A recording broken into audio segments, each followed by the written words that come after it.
Hi. So today's been a weird one. I've gone through some changes, if you can't tell. Hey, What's just up? like Ozzy sang about in Black Sabbath changes. One of my favorite Black Sabbath songs. hmm Colin, what the hell, my So friend? what's happening? How What's you going on? be? Hmm? How you You be? go. I be being good. It's been a weird day. A lot of things going on. As you can see, the metamorphosis into a brand new man, as it were. And I'm ready to talk werewolves. I mean, that is the howl that brought us here. Um, well, Yeah, it's your show. I'm just the co-host. How do you want to do things? What's word. what's your thought? Well, we're talking werewolves tonight, and I was thinking I've got a list, you've got a list. We can trade back and forth, I'm see what I'm we down. cover, see what we don't, or whatever. All right. I guess first on my list, and this was not a pleasure for me at all, but, but it was American Werewolf in Paris. Oh, I don't And even have that on my woof. list. What a bad movie. Oh, it's a bit. When I was in seventh grade, like I was like, yeah, it's not as good as the first one, but it's okay. And wow, was young me very stupid. Like this movie's awful in so many different levels. Yeah, it's Just it's from not like good. the the really bad, like Oh, misguided attempts for humor that just completely fall flat, in like that late 90s, early 2000s, no, late 90s edgelordiness of like the guys are just creeps trolling for girls, but they're like negging them and stuff like that. And it's it's just like, gross. Yeah, it's not a it's good so it's gross. not a good movie. It's just No, yeah, it's no. definitely And like, can we cash in on the nostalgia of this movie that was, yeah, 20 it years was, previous or whatever it was. yeah. And also like, and just like, I don't know. It's like they failed on every level to try to like kind of walk in the footsteps of the first one. Like the werewolves look terrible. Like it's just Those pure they're CG. CGI, yeah, in that one. Yeah, and they're it's like it's that very early CG where like Like if you PS1. hit it in the light, like with the relic, like when they something like that works. This, it's like, okay, we're gonna have these wolves slaughter a bunch of people in a party scene with all these bright lights, and they just look, it looks like, yeah, it's awful. Like I believe like PS1 cinematics had like better graphics. Yeah, it It's doesn't just look as good as some FMV games, in my yeah, opinion. yeah, no, and gosh, yeah, no, there's just nothing good about it. Like the villains are these stock, kind of like pseudo, like Shitty kind of Euros. Nazis or something. Yeah, they're Yeah, like like, shitty Euros. but it's just, I don't know, like, yeah, But it I think was just that falls into a time period where that was definitely. ugh, dog shit. I think I mean, it was. I can't remember, when did that movie come out. Maybe I'm That had to have been, I want to say 97. I'll do a quick check, because it's but like pre Blade 2, right? oh, I think it's even pre-Blade. Is it? It I, might I be. I felt like we hit a time span where it was like, Yeah, 97. hey, you're gonna make a spooky movie. It's cheaper if you make it in Eastern Europe, and we'll Yeah. even supply you with the bad guys. Oh, you Yeah. want Udo Kier? I don't know if we can get Udo, but Udo's got a bunch of third cousins. Yeah, and they're not Like a doing like anything a this one. copy of a copy of a copy. Yeah. Here's our Well, actor. Blade is in 98. So yeah, this came first. December 25th release. Don't know why it didn't catch on. Weird. But like you can see this was probably post Scream, right? Definitely. And Is like it? it Scream's I like think what, so. Was 94, 95? 90, yeah, 95, 96, something like that. And like, that totally like was like, oh, horror can do it again. And I think like so many movies followed in that vein of Scream at the time, where, you know, you have like Urban Legend, all that stuff, where it was like we got the slasher and a mask kind of gimmick, or else, you know, like Dude with the Hook and I Know What You Did Last Summer. Let's put And like this kind of tries to actors have, who aren't quite known yet, but who are on the yeah, cusp of being known. yeah. And so this kind of has that going. And even the main actor in this, he's a good actor. And you got Julie Delpy in as like the werewolf slash damsel in distress, as it were. Yeah. I also think And that someone in that was fantastic. like, someone was like, what if we just flip the dynamic? Yeah. It's still a fish out of water, but what if Yeah. what Yeah. if It was. yeah, what if the werewolf isn't the main character? It kind of just felt like it's off. It has nothing of significance to set it apart, and definitely not set it apart or even in the same stratosphere as the OG. Oh no. Yeah. It's just, yeah, it's such a strange, like, just both attempt and misfire. Like, I don't know, like there's like, I don't think any connection at all, if I remember from watching it, to the first one. So it's just like, why not why even try to force the name into it? Just try to make it your own thing. It could have even, who knows, it could have become like more, instead of like this just like basically reviled kind of piece of cinema for just being an utter failure. If they had gone with something else. But I think it's worse than that. I think it's really? reviled. I think it's worse than being reviled. At least if you're reviled, you're remembered. This is a forgotten. Oh yeah. I mean, Rob Zombie, you know, his shit's reviled or loved. There's no, how many of his things, and I'm not a huge Rob Zombie fan, but I'm just like, how many of his things though have people just forgotten? Oh yeah. 31 probably. I'd say 31, but like maybe everyone knows about the monsters. Yeah, maybe the Witches of Salem, wasn't that what it was called? Oh, but which Lord is Salem. good. I love Lords that. of Salem was, I think, the best movie he's made. Yes. Oh yeah. I'm 100% there with you. Lords of Salem, just, that's him. Like, well, he still has this kind of like, I'm a grungy grody dude, here's my wife kind of style going on. Look at my wife. Look at my wife, everybody. Isn't she amazing? But like, everyone's just doing their best, and even she's playing against type. He's going against type for the most part too, with the stories telling and the style. Yeah. She's not all manicky and she's like, it's not set in a trailer park. Yeah. And then, it's not like, I didn't feel like I needed to take a shower afterwards. That was a nice change of pace for a Rob Zombie movie. I was more like, this was pretty metal. Yeah, it's a good flick. It's got kind of that King in Yellow thing going on as well. Anyway, that's not a werewolf movie, so fuck you. It's not. All right, so I've got a robust list. Yes, you do. Yeah. So do you want me to share my screen, and then you can look, we can all look at it, and you can kind of see what you want to talk about? I'm sure we're going to have crossover. Sure. I think we'll have a lot of crossover, because I have found that werewolf media is not as prevalent, I feel, as it probably shockingly should be.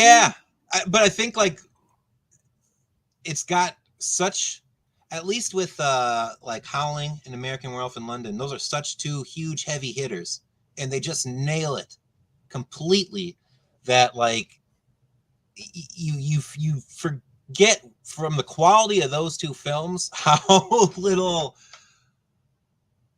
quality there is with a lot of these werewolf movies, and also just how small the genre itself is. Yeah, I think it's hard to do well. Yeah. And I think, unfortunately, people have found ways to do so many other versions of those classic monsters much better. So I know we both have Silver Bullet on there because we both have Cycle of the Werewolf on our list. I love this movie. The werewolf looks like shit, but what? He looks like a bear. And I don't care. But I like a werewolf. But the like whole nightmare in the church and all that stuff, scene's fantastic. So good. And if you really want to get an even better feel for it, the Bernie Wrightson Stephen King Cycle of the Moon is a Cycle of the Werewolf, is amazing. It's well worth owning. the Wrights in art is stellar. Look at that. Which it's That's Bernie just, Wrightson, so yeah, and oh. I think it's one of King's better stories as far as like we talked about earlier off Yeah. the stream, that sometimes King doesn't always stick the landing. I feel like he sticks the No. landing in this one. And it's still full of the same Stephen King, like small town, a lot of people, a lot of shit underneath the surface. It's kind of, to me, it's a nice like companion piece to something like Salem's Lot. Yeah, yeah. Oh yeah, really. No, totally. Especially with the classic like duel of werewolf and vampire. Yeah, that's a like Except for in Salem's Lot, does. like spoilers, the town does not win. Town's no good in Salem's Lot, but like I yeah, like even in this one, what is it? What's like something Stark's Hollow, or is that? I think it is like Stark's Hollow, something like that. It's something hollow. This little town, it's very idyllic when it starts out, even in the movie, but then like there's this underbelly of like not necessarily like there's some decay gross or anything like, but there's just some bad some stuff. there's just like any small town. Fuck you, Jason Aldean. Go fuck yourself. Yeah, like any small town, there's like shit just below the surface. Like there's like things that as I think back to like the town I grew up in, and it's so funny when like I will find things out now and I'll be like, how did I not know that? And everyone, my brother especially, who's plugged into all that stuff, is just like, because your view is like this. Yeah. There's a lot of bad people out there.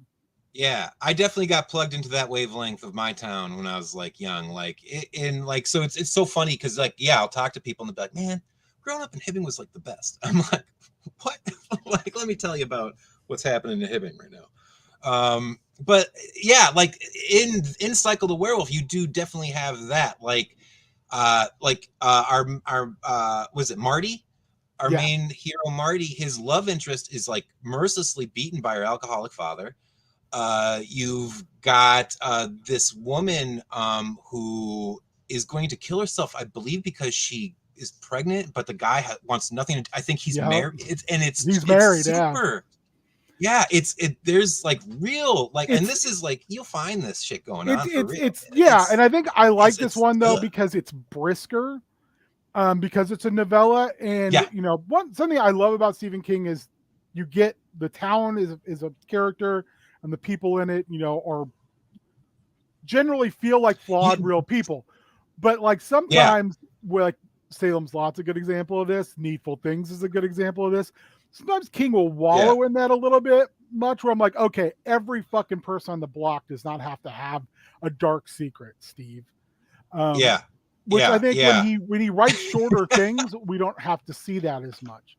Anyway, we both agree. Silver Bullet, Gary Busey, Corey Haim steals the show. They're great. I can't. Gary Busey alone is worth the price of admission. It's good Busey. It's not Busey being so crazy. It's like it's not Predator 2, Gary.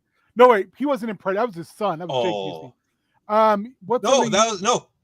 Busey was in Predator 2. Okay, and his son was in The Predator. That's playing the son to that character. Yeah.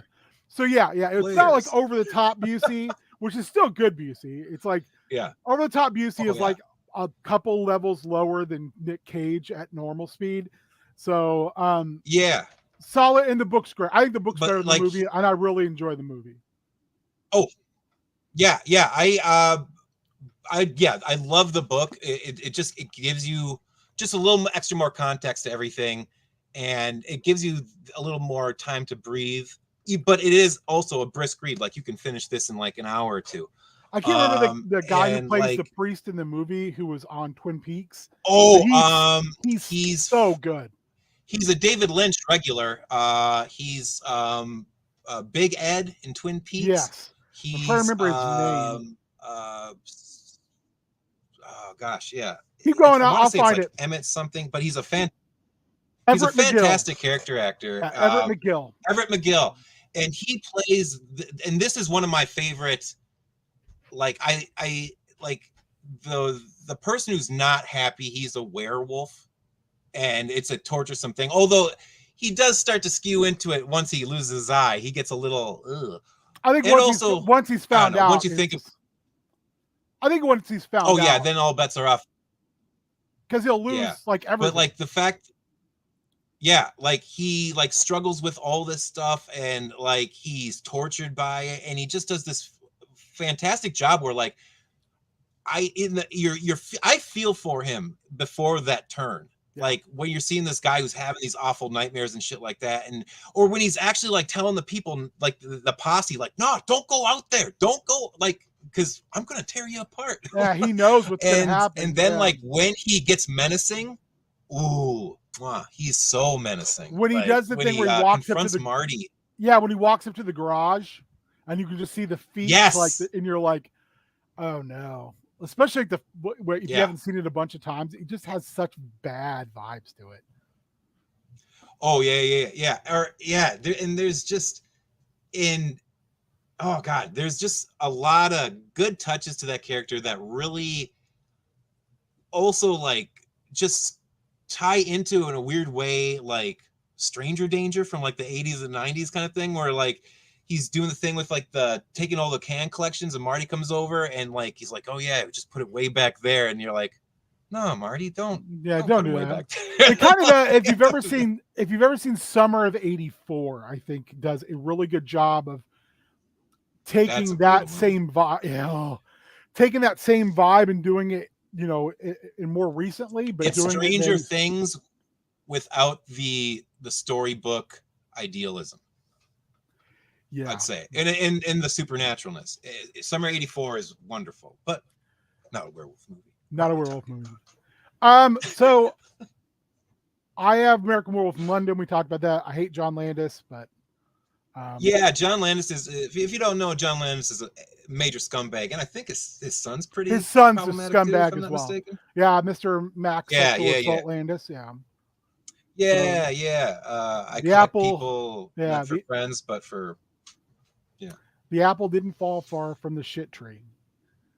Although I don't think he's got any murders under his belt like his father. No, reach for the stars, Max. Reach for the stars. Yeah. Reach for it. Yeah, if you don't know him, John Landis has legit like responsible for at least 2 deaths. Vic Morrow, possibly more. Vic Morrow, and I think both did both kids die? Both of them, 3. Yeah. Because he's running with 3. He's got the 2 kids under his arms when. Yeah, but Landis just had to do that stunt. Cool dude. But aside from that, my obvious outrage at him, American Werewolf in London is so solid, so good. No fat to it. It's just boom. It does that. The comedy in it isn't like, I mean, it is laugh out loud funny at points, but it's not trying to like be that. It's so morose and so bleak, and it's wonderful, and the soundtrack's banging, and there's, if you've not seen American Werewolf in London, just go out and do it. Like the Kessler Wolf looks amazing. I'm not really a fan of like the werewolf on all fours, but when it's that, and how that face is so vicious, scary. I think when you say there's no fat on that movie, everything is lean and mean. The love story is lean and mean. Actually, the only thing that's not lean and mean is the transformation scene, and it won an Oscar, didn't it? Yeah, that won the Oscar that year. It was Howling, and American Werewolf in London came out the same year. Which is funny because Rick Baker was working on the Howling, and Landis got him away from that. If I remember right, there was they had a previous agreement. But I think so, because Landis wanted to use him in a previous movie, but he had other commitments, and then I think Landis called in his favor when he was in. I believe who took over in the Howling? Who took over the makeup for the Howling? Oh gosh, let me look this up. I want to say Rob Bottin. I see. That's the thing that I keep coming up with is Rob Bottin's name, but I didn't look it up. So So Yeah. I will ask you a question. Yeah. Better werewolf transformation, the Howling or American Werewolf in London? Oh God. This is I think I gotta. It might be technically better in American Werewolf in London, but the circumstances in the scene surrounding Howling is true terror because it's a guy transforming in front of his victim before he's about to just tear her to shreds. Is that Robert Picardo in that role? Yes, and it's a nearly unrecognizable Robert Picardo who Long later hair. pulls a chunk out of his brain out and is like, "You want a piece of my mind?" It's just like, holy I shit. always want to say that Stephen Dorff, the guy who does Chucky's voice. No, Stephen, is it Brad Dourif. Brad Dourif. Stephen Dorff is the little boy in The Gate who grew up to be the bad guy in Blade. So I always want to say it's Brad Dourif for some. I think they have similar looking faces, and I'm so used to Robert Picardo having no hair. So when I have to like remind myself, look at Robert Picardo. It's like, oh God, that's quite a stretch from what you're used to him playing. Yeah. And he is like, and he's also like that's him in the beginning, Richie, serial killer, and he's so gross. All you do is see his lips and the outline of him against the theater projection. But the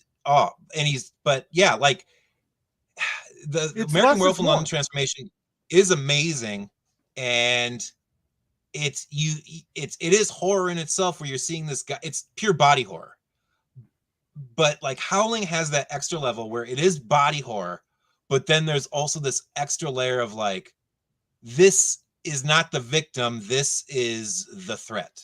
This person's a predator, whether they're a werewolf or not. Better way. Like, because he'll be out killing people whether he was a werewolf or not. Richie is just that sadistic and despicable of a character. He's a monster, and he just happens to also be an actual monster. Like,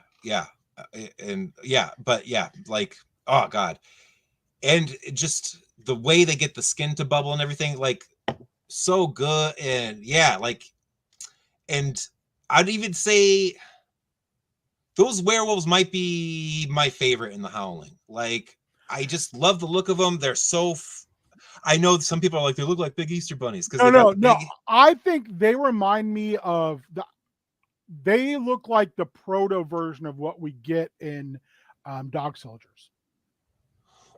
Ooh, the yeah, tall, I was watching that this morning. Long, lean. They're a little hairier than the ones in Dog Soldiers, but I mean, it's kind of that to me. They're very similar in that. I don't think they look like Easter bunnies at all. So I've heard that bandied around a few times, like just because they got the big long ears and stuff like that. But I love that look of like them like walking on those haunches that are like been like shaped into almost a near facsimile like human legs and everything. It's just it's eerie, and like in the Howling, especially in the first one, they got that, like, there's like a whole town of them, and that's like when the finale goes off, like, and they're driving away and there's werewolves. It was just like, yeah, this is it. It's a great movie, and it's also funny. Joe Dante's hilarious. He makes movies that are fun. So I think The Howling might be my all-time favorite werewolf movie. I think it is as well. Yeah, there's there's so much good about it. The ending is so bitter but also like hilarious that she turns into like a big champagne. Also, that like everyone like thinks it's a gag. Oh yeah, and everyone watches. Oh, look, mommy, it's a werewolf on TV. Okay, turn to like it's not going for laughs as much as like American Werewolf did, but when it does it, it's maybe a little zany, but also like it's nothing you've seen before, and it totally works. Or like, at the end when Marsha's like, when the guy's like, "How do you want your steak, lady?" She's like, "Oh, rare, bloody." I also think it's proof how great a movie you can make with far less money. Yeah, because I think its budget is maybe 75% of what American Werewolf in London's was. Yeah, because Landis was I think kind of a proven entity at that point with like Animal House for sure. Blues Brothers. Oh yeah, like so yeah. Oh, He you want to made do money. a horror movie? Yeah, we'll throw some money at you. And I don't know if Dante had done anything by that point, by 81, outside of. He'd done some small stuff. I Okay, say. yeah, I think he worked in production with Spielberg, maybe. Like he was part of they are buddies. Yeah, he was part of that small group of were they the USC like group Yes, that all it's came like out together. De Palma.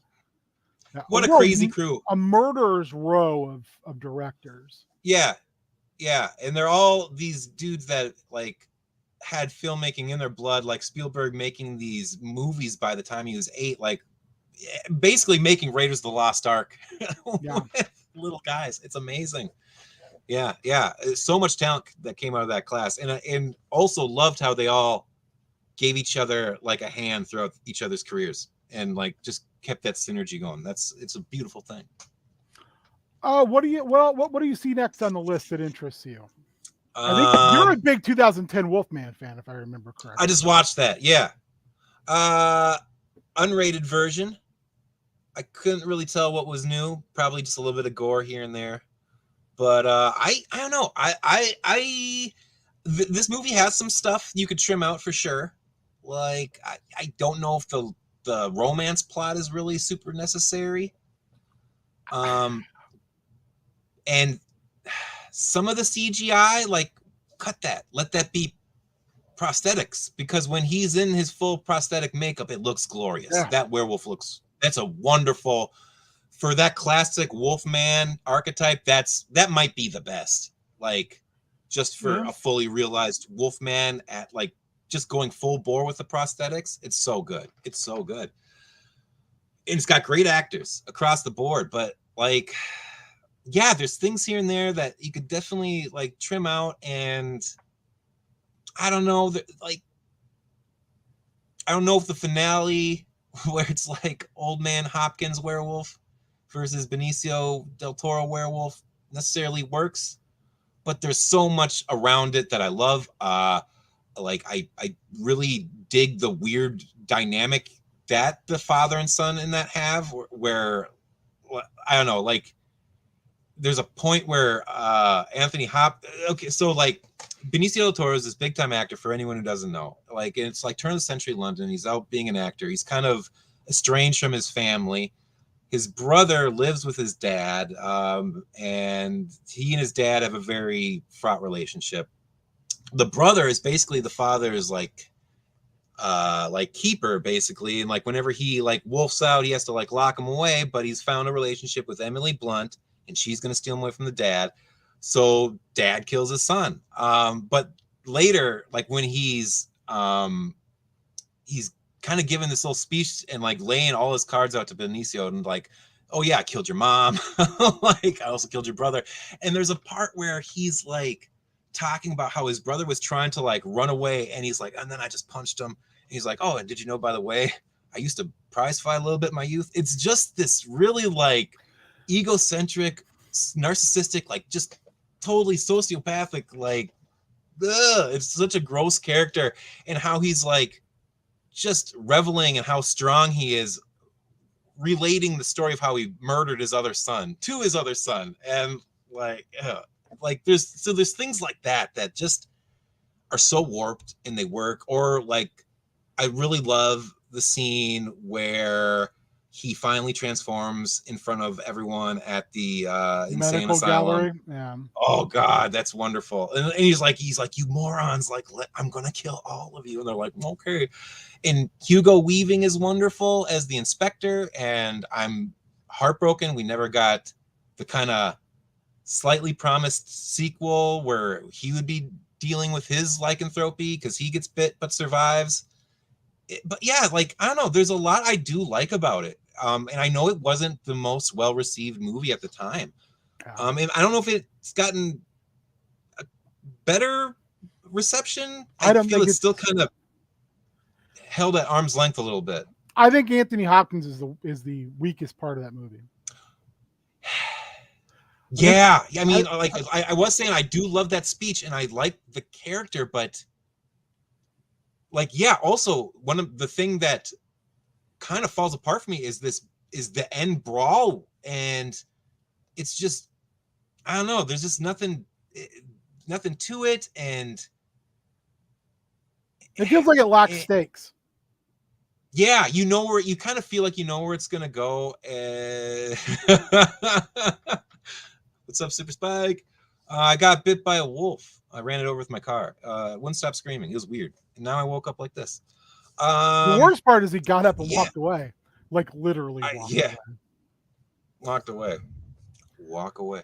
And yeah, tell us to walk away. Must spare your lives. Yeah, it's, I don't know, like, there's things I really do admire about it, and I think this is also the practical effects, I think, are Rob Bottin again, if I'm not mistaken. They might be. But like, yeah, there's definitely things like in this movie I could totally shave out completely. Yeah. Like Emily Blunt's character, bump, gone. Like, you know, and maybe you could I just have to pee on someone's leg at the men's room, and I'll be full Jack Nicholson Wolf. But yeah, like, I don't know. There's enjoyable parts, but it is I guess kind of it is a kind of forgettable movie a little bit in some aspects, unless you're like, oh yeah, do you remember Benicio del Toro did that thing?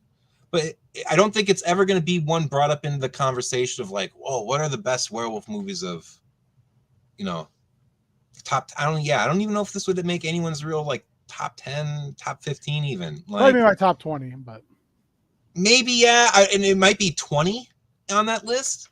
Like, even for how it's gorgeously shot, it looks so slick, but for a werewolf movie, it just has no bite.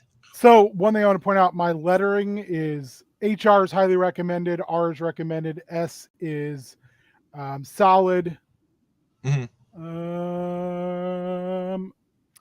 is meh. And is nope. Yeah, so, I'd give it a meh.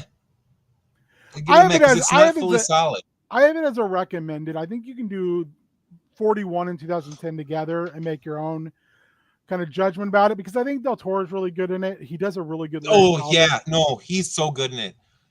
I'd say he's even I might get some flack for this. I think he's a better Wolfman than Lon Chaney Jr. You know, I'd have to rewatch the 41 flick, but I don't feel like that's a completely bad take at all. Yeah, I think he's a better actor than Lon Chaney Jr. Oh, better actor. I did say what I said.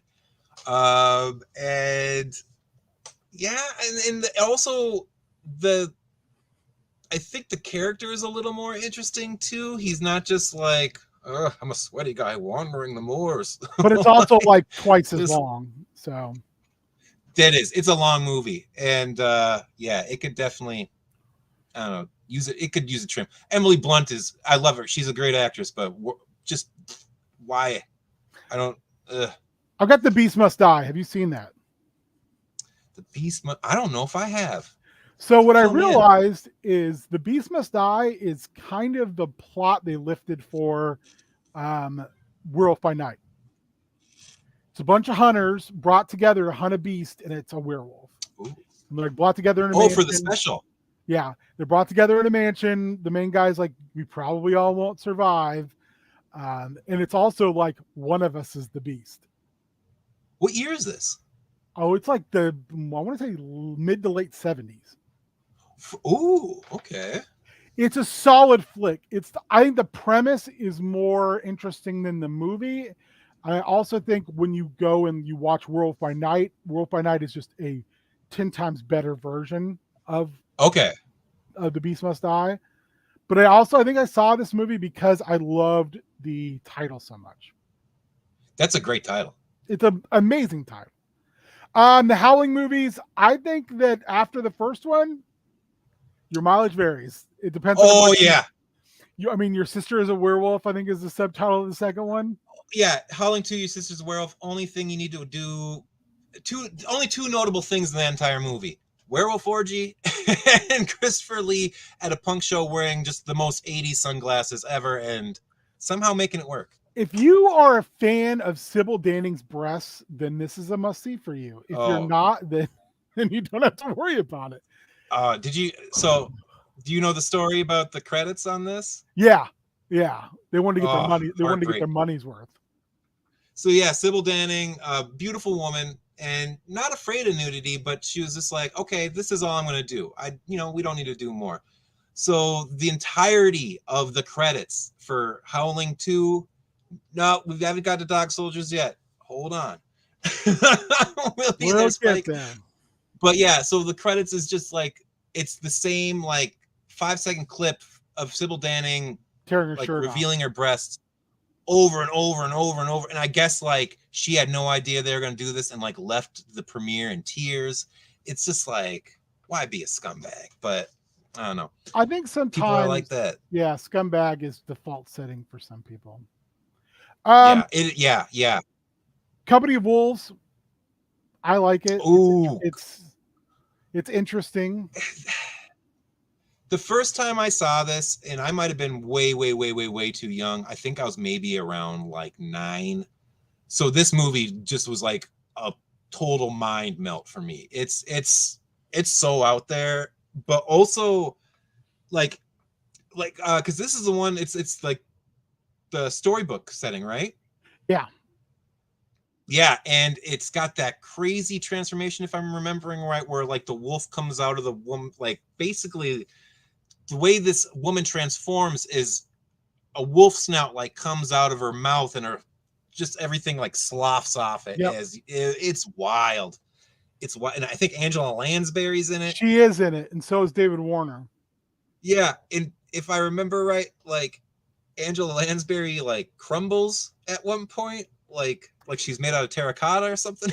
I don't remember who directed it, but it reminds me of a lot of like Ken Russell movies, but a little less like stalking. Like Lair of the White Worm is like wild, but did you ever like watch like Jim Henson's like The Storyteller?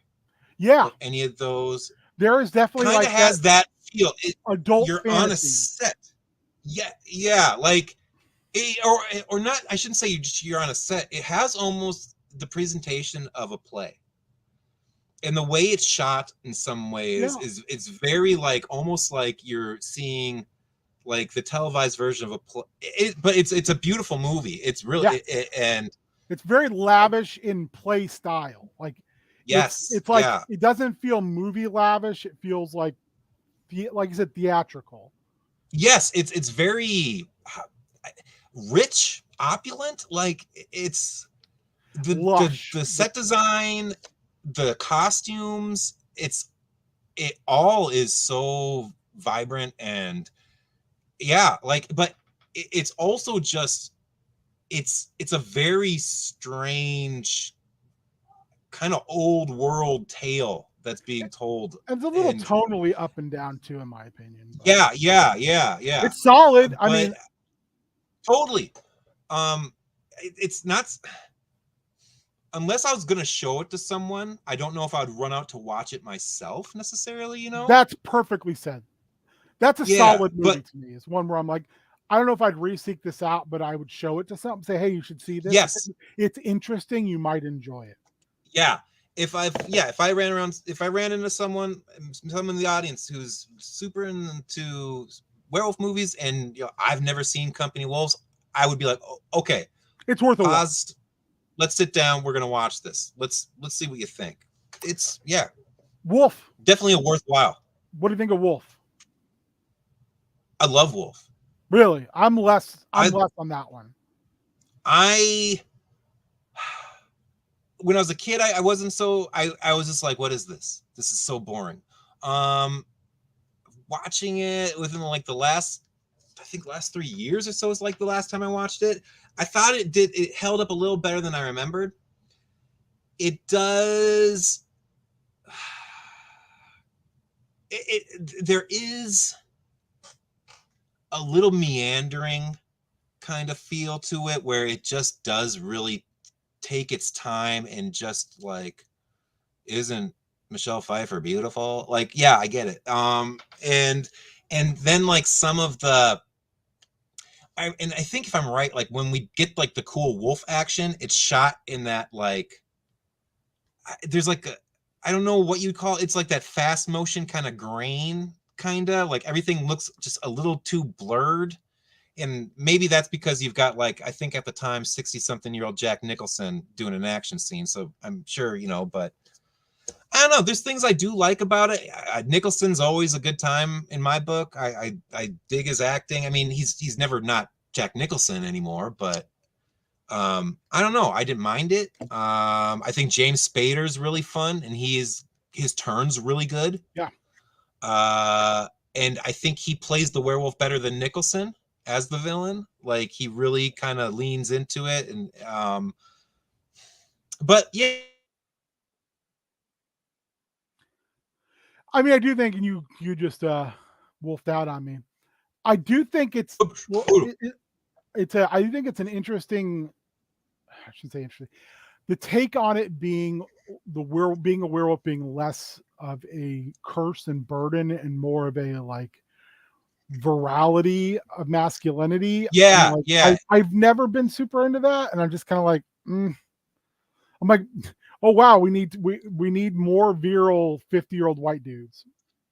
Well, I mean, it's obviously a like, you know, kind of like power fantasy for the older male. Like, oh, I'm besting the young guy at work. I'm gonna piss on his shoes, and oh, come here, honey, I'm gonna give you all these kisses.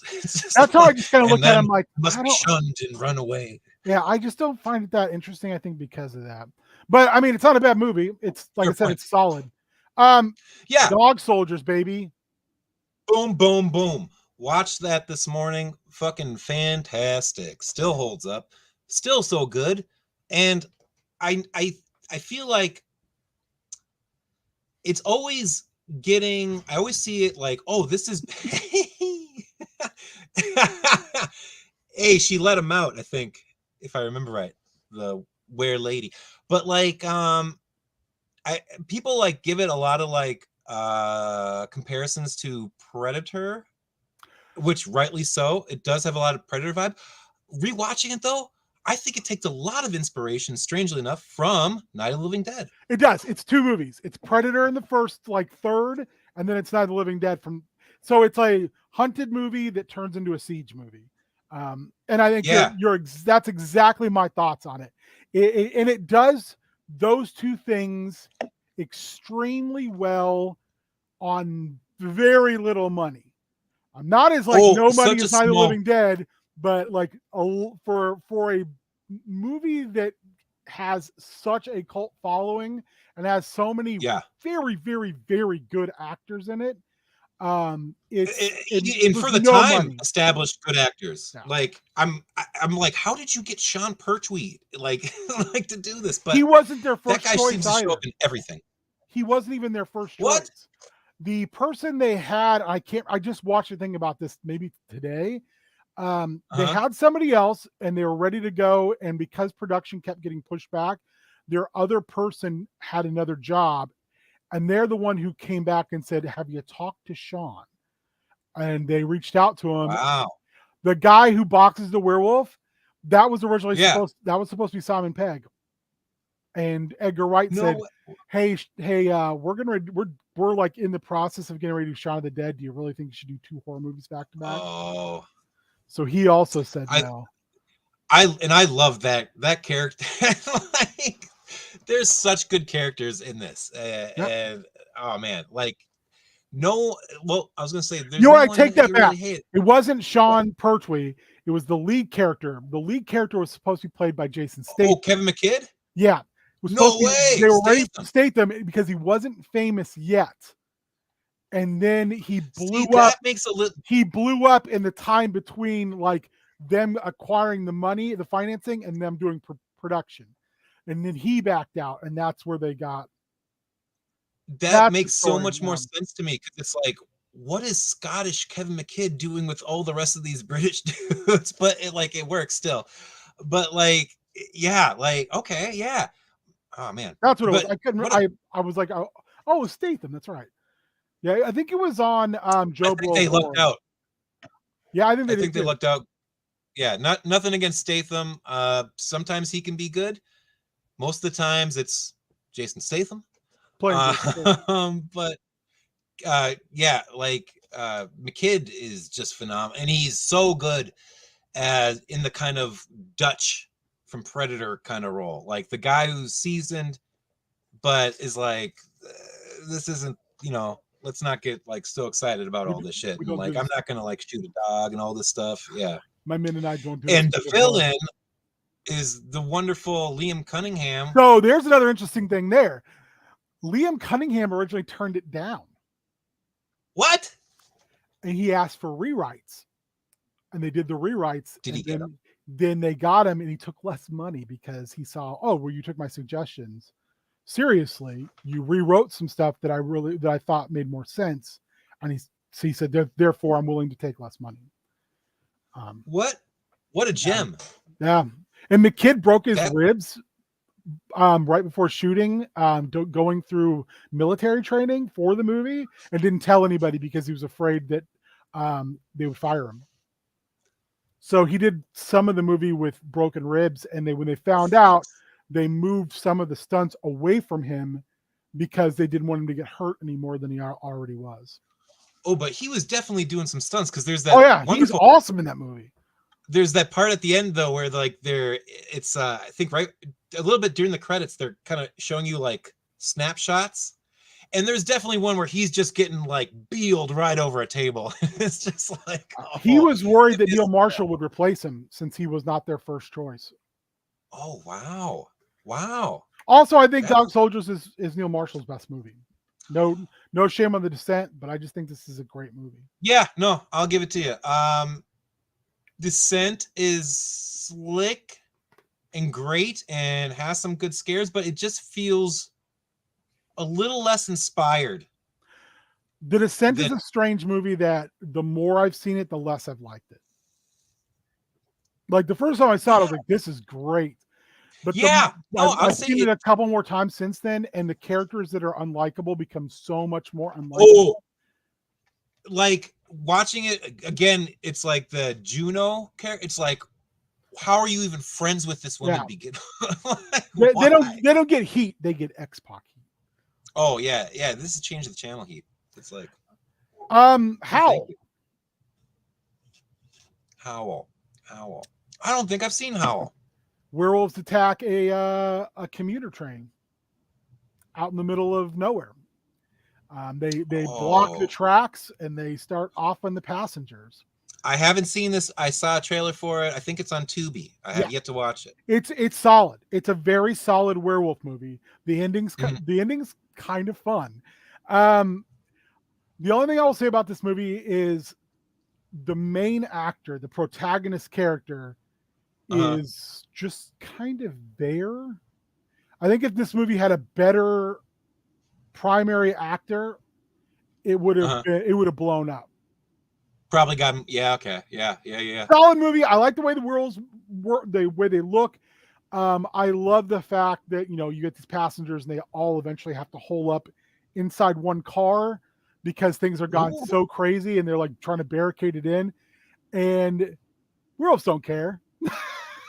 I will say that werewolves do not care about you, how much defended you think you are. So it's got a little Dog Soldiers in that. Like it becomes a siege movie in a train car. There needs a train is such a fantastic setting for horror. Like, why don't we get more train horror? Like Train to Busan is what's the flick with Christopher Lee and Telly Savalas and Peter Cushing? Where they've got the train? Yeah, the alien on the train. That movie's spoiler alert. Wild. It's so good though. Great movie. Telly Savalas is a Russian Cossack. It's good. Yeah, I think that's like the only train horror movies. Well, then there's the one with Jamie Lee Curtis. Yeah, I can never remember the name. Slasher on the train. It's not Prom Night. No, it's I can't remember. Wolf Sorry, Cop. Jamie. Wolf Cop. Wolf Cop it's fun. It is fun.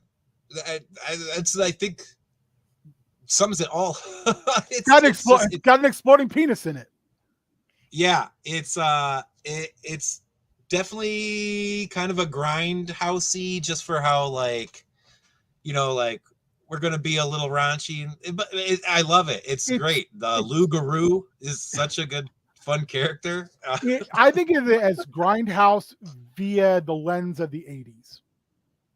Yeah. Oh yeah, yeah. No, this is totally. It's like Psycho It's Gorman. got that fun party vibe to it, and it's got a quality where it might not be the thing that you seek out, but if Wolf Cop's on, if I notice it's on something, like, oh, okay, yeah, I'll sit down. If it comes up in my queue or something like that, Wolf Cop, yeah, Wolf Cop, Army of Darkness, Turbo Kid, things like that. Where yes, like I said, it's got a Psycho Gorman type of feel to it too, where it's just like it's a little tongue in cheek, but sometimes very tongue in cheek. Yeah, maybe I do like hunky boys. Oh, hunky boys. But yeah, it still brings it in. It still brings it in when it needs to, but not afraid to draw outside the lines and just have a spirit. Be fun. Ginger Snaps trilogy. I had not watched these in a while. In fact, I didn't realize it was a trilogy until like 3 days ago. Because I thought it just went Ginger Snaps and then Ginger Snaps back. I didn't realize that third movie is amazing. The third movie is the best. It's the best out of them. The third one's the most accessible for everyone. The first two are far more, I think, and this will sound dumb me saying this, but I think the first two are far more probably enjoyed through a feminist lens, because they're an allegory for, coming of age as a female. And it's like, it's a hard thing for me to relate to, but I can also watch it and go, shit, this is good. Like, it is so good. It is good. And like, there's stuff I forgot from the first one. Like, I forgot that the lycanthropy almost acts like a venereal disease.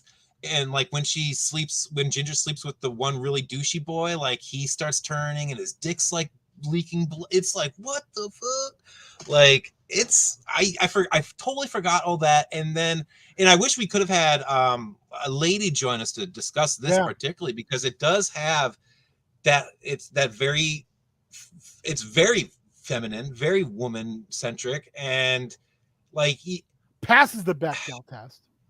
Yeah. Oh, yeah. Wonderful characters. Wonderful great actresses. Oh my God. Catherine Isabel's wonderful. I always blank on the other girl's name. I think it's Elizabeth something. But she was our first Barb in the It miniseries. Yeah. Catherine Isabel, if you I highly recommend American Mary if you haven't seen that. Oh. Yeah, she's good in that as well. I don't think she has any bad horror movies she's done. She's just such a good actress in the genre. And every time I feel like she takes a role, it has something to say in it. So, which Super Spike you mentioned, which one ends up with her stuck in the basement as an attack dog? Isn't that the second one? Yeah, the second one with a young Tatiana Maslany, Orphan Black, and She-Hulk. As like, it's seeing it for the first time like a couple days ago. It was wonderful. What a good movie. They all kind of got different themes. Like the second one, she's in the asylum or hospital, whatever you want to say, and like dealing with like it's both. It's kind of, I'd say, addiction and mental illness are kind of the themes of this one, and how she struggles with, she's becoming this werewolf and she can't stop it, but she's doing all these things to kind of curb that, like cutting and things like that. And I was just like, whoa, okay, this is totally taking me back to like the early 2000s, late 90s. I remember so many girls in my high school like going through that time when all your emotions are changing, mental illness is maybe setting in for the first time, and that was a release for people. Societal pressure is just crushing you.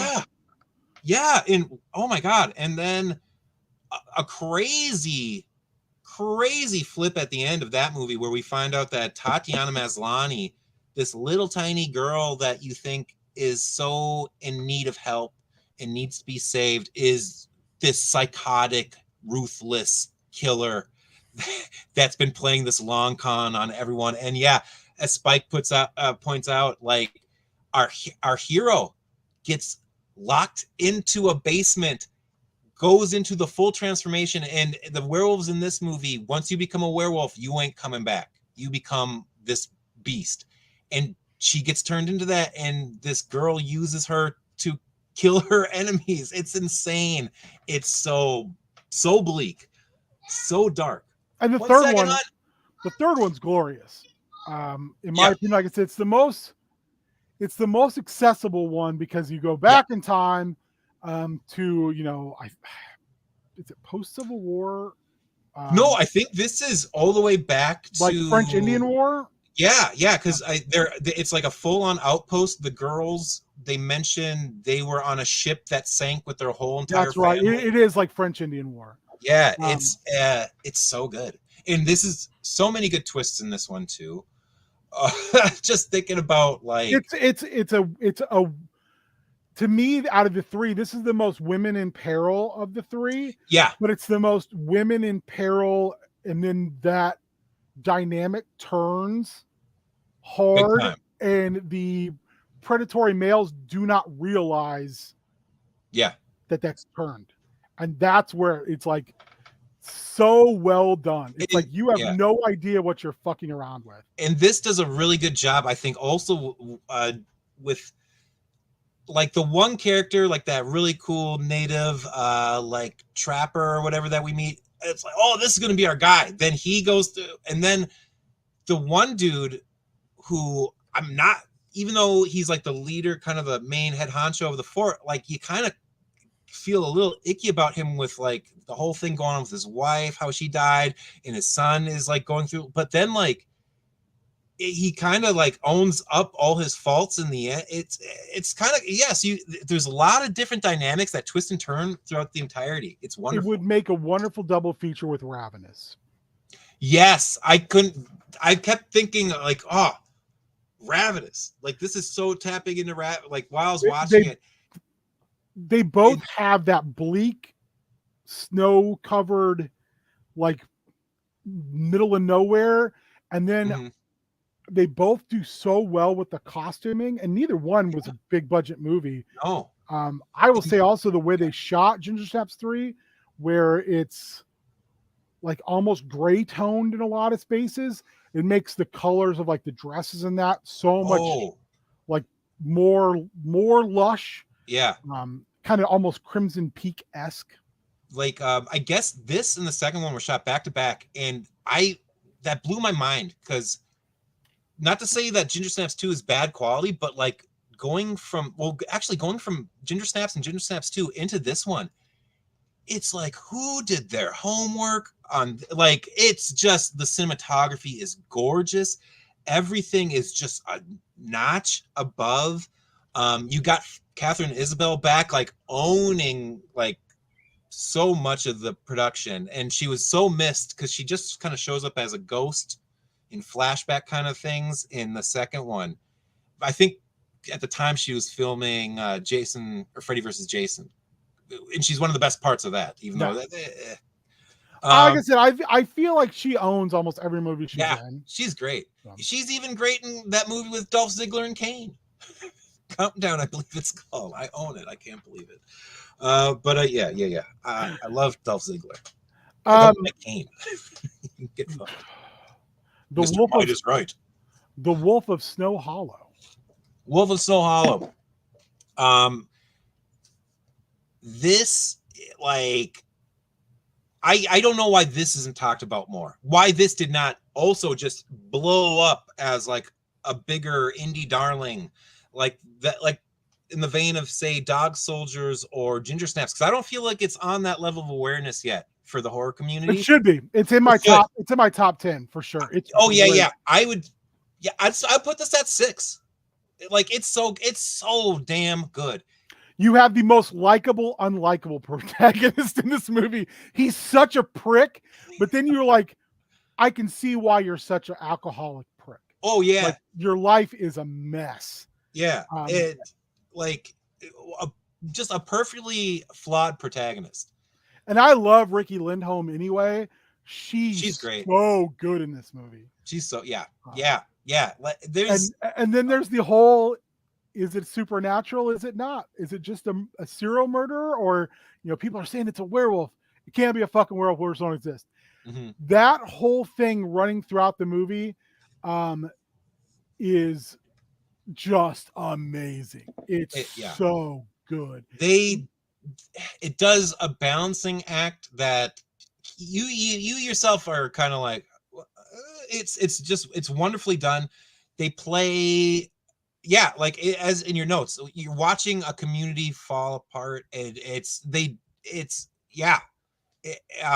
mistrust, and it's so good. It's so good. It's so good. Yeah. Wolves Within. Wonderful.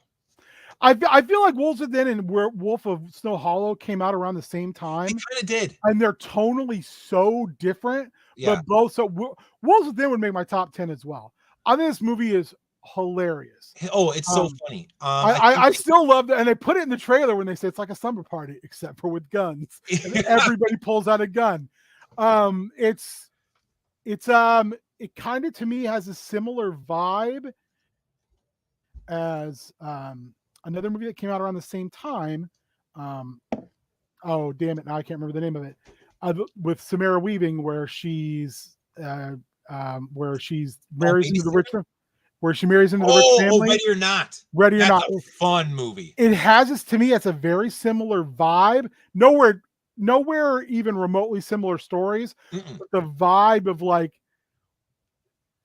just everyone's on their heels the whole movie. Yeah. Oh, oh my god, yeah.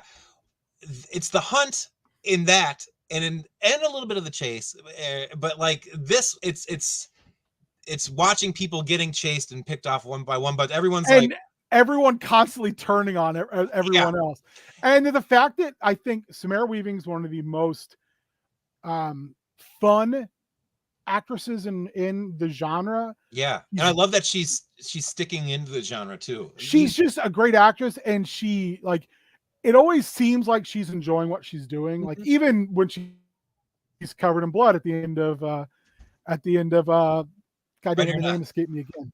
Ready or Not. I think the main character, the main protagonist in Wolves Within, I can't remember his name, the African American park ranger. Yeah. He's the same way. It's like there's a weird kind of like everyman to this guy whose life has kind of fallen apart, and now he's like the post office guy or a park ranger at this like town of like 70 people out in the middle of nowhere. It's and like, and the AT&T fish out of water. Yeah, and the AT&T girl is hilarious in it. I love her. Yeah, I can't think of her name, but I after seeing that, I was like, how the fuck is she not in more movies? She's great. She is good. Yeah. I think she's got, like, her name is something. It's kind of Russian-y along the lines of that. If I both have Google, I'll look it up. Yeah, but she's like, what a wonderful like contrast to the main character. They play off each other so well. God dang, and I think it's Richard something is the actor's. He's so good. Milana Vanitrub. Yes. But yeah, like, and all the actors that fill out the townspeople are great. And they play all the tropes of those characters to a T, and it's got Guillermo from What We Do in the Shadows in it. Yeah, and he's delightful. He's so good. Sam Richardson is the actor. He is. Yeah. It's just a super fun cast. It is, and I think you could show this. Oh, I mean, you could show this and horror-wise. I feel like you could show this to a kid or something. I don't know if the language or whatever, if that's an issue for people, but like, it's a super fun movie. This is an entry-level horror. Yeah. Oh yeah. This is a gateway horror. dip your toes in. The water's warm, and by the time it's done, you'll be able, like, maybe you could slip into, like, up to your chest a little more. Like it's a little bit of the it's the horror version of Knives Out in a lot of ways. That witty dialogue, everyone's playing off each other so quickly, and it's fun. Like Knives Out is a movie when you think about it, it should not be fun, but it's a fun movie. No, and this is the same way. Yeah. Really good comparison. Yeah, heck yeah. So I took the dive into the deep end of the pool. So Paul Naschy made like 30 movies. He's a French actor, and he plays a werewolf in like every movie. There's like 20 or 30 of them. Yeah. I only watched one, which was the Werewolf versus and there are a bunch of them on Tubi. So Colin and I were talking about this last weekend. Paul Naschy looks like the love child of Marlon Brando and John Belushi. He's like this brawny looking guy. He's kind of got a weird shaped head. He's got kind of a pouty face. Yeah. It's not that he's not handsome. He just looks kind of schlubby. Yeah. But he's great. And he's good without the makeup. But when they put him in the makeup, his werewolf is wild. It's just like this unchained wild man. He's just running into shit, knocking things over. It's kind of like one of those movies where you're like, did they plan any of this, or did they just say, "Hey, Paul, go crazy"? And he was like, "Can do, brother." It's good. It's a meh. But I think if you're into like, and I mentioned it at the very end, if you're into like El Santo movies and stuff, this would fall in the similar category of like mystery science theater so bad it's good fun. Yeah. Great party movie, like you were saying earlier. This is a movie you could get together with your friends and enjoy, like the fun of it, I guess. Like it's a little like it's over the top in that wonderful earlier, like kind of like 70s European. I don't want to say Eurotrash exactly, but it's not. It's got the same vibe of like the Santo Mexican movies, or the Mexican El Santo movies, some like Italian movies as well, which is usually a little later. Of like, this is probably better in its native language, but I'll take what I can get. Yeah. Oh yeah. Curse of the Werewolf. We've talked about this one before. Mm-hmm. It's Oliver Reed as a werewolf in Spain. Oliver Reed as a Spanish aristocrat. He's wonderful. He's great in this movie. And Oliver Reed, even when he's bad, he's good. But when he's good, he's great. Yeah. And you wouldn't, I don't know why I wouldn't think that he would have put his all into a werewolf movie, but he does. And he plays this guy so well, and he plays the werewolf so well too. Like it's good. It's so good. So Paul Naschy is a poor man's Oliver Reed. Is how I would describe that. Oliver Reed, kind of a paunchy dude, looks a little like an English Brando, with the heavy brow and the heavy brow, the wonderful lips. Yeah, the only thing separating these two is, honestly, is budget. Yeah. Story, production, sets, music, film stock. No. It's just that Oliver Reed is a great actor and Paul Naschy is a actor. Yeah. Yeah. Well, but they're both giving it their all in these movies. In totally different ways. Like, there is no half-assing. I would say Naschy's like throwing himself physically into the role. Oliver Reed is like. Also, for real, Paul, you put yourself in all these movies, and every time you have a hot girlfriend, you look like a high school gym teacher in the 1960s. Come on, brother. Hey. He's all right. Comics. I totally blanked on. No. This is fine. So, like I said, I made my list so we could go through it, and you can kind of say what you want about what you want to. Marvel Horror Tires, Werewolf by Night.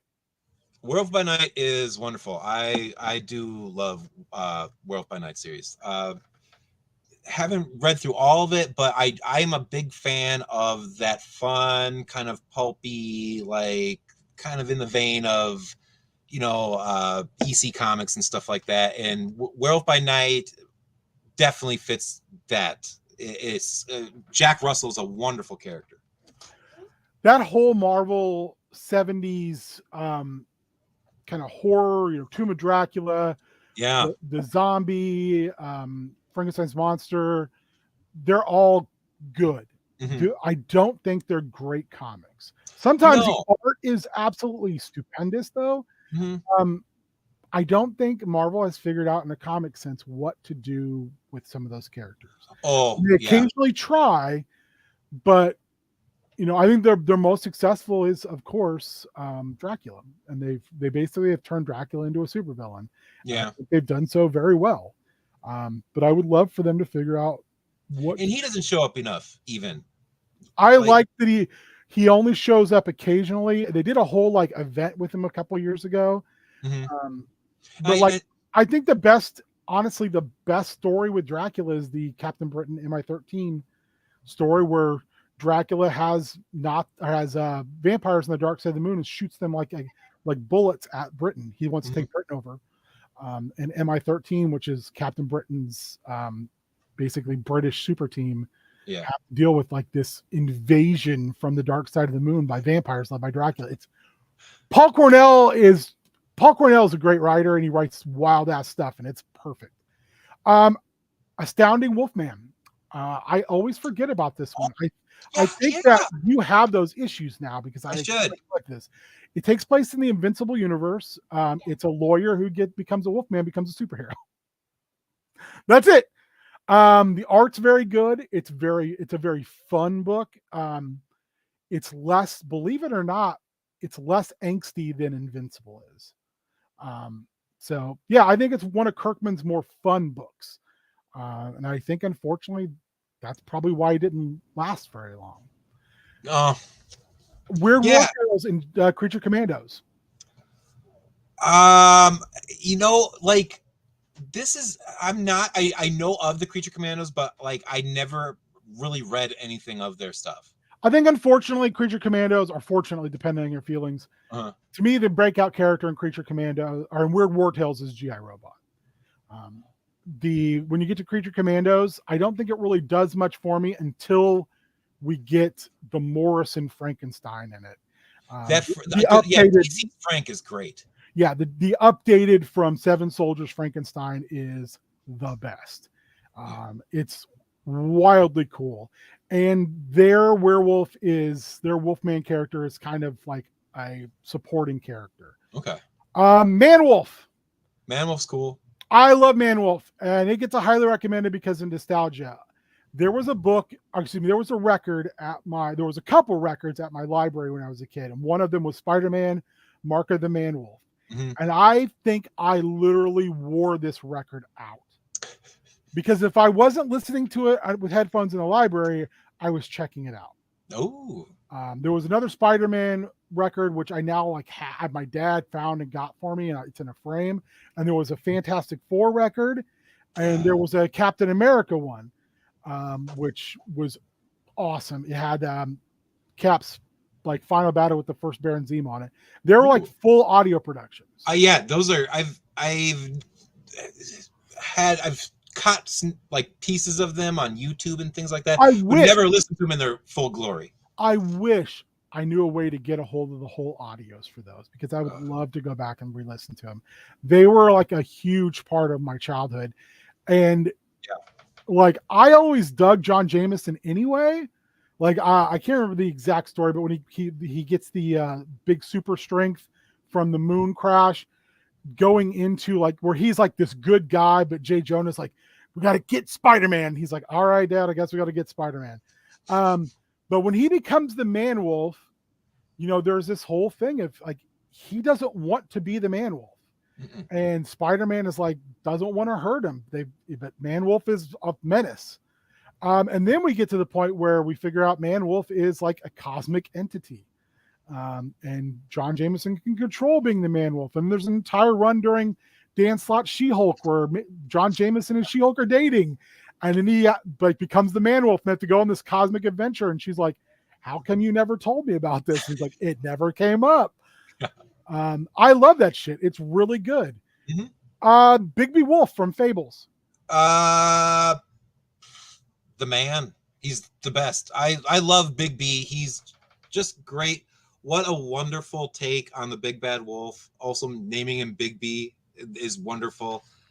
Like making him this hard-boiled, like noir kind of put upon detective who's got this kind of on again, off again romance going with Red. It's there's so, or is it Snow that he's in love with? Snow. Yeah.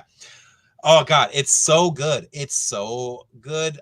Fables itself is a work of genius, I'd say. It's goddamn inspired. It gets a little rough in spots, but yeah. But the art's great. The story is fantastic. The characters are so rich, and just that the idea of it is so great. I would say if you like League of Extraordinary Gentlemen, but want something that's not completely sold around Alan Moore being a giant twat, then I would say Fables, because it is someone taking pre-established characters and not just feeding into their previous narratives, which is what Moore does, and then takes it to the end point. It's someone taking all these fairy tale characters, putting them in a modern world, and just this is who they would be. But like you said, he's a put upon noir detective. Yeah, and the Bluebeard is like this shitty businessman. Is it Prince Charming? Like, yeah. What they do with all the characters in there are that Animal Farm is a place where animals get that fables get sent, and that the animals do take over there, and part of the instigator of that is Goldilocks. Yeah. Oh yeah. Because there may be some animal love that may not be going on. It's really good stuff, and I do agree. I think Bigby Wolf is the one of a small cast of maybe 4 or 5 characters who are your primary protagonist in that book. And I do think he is the most consistently interesting.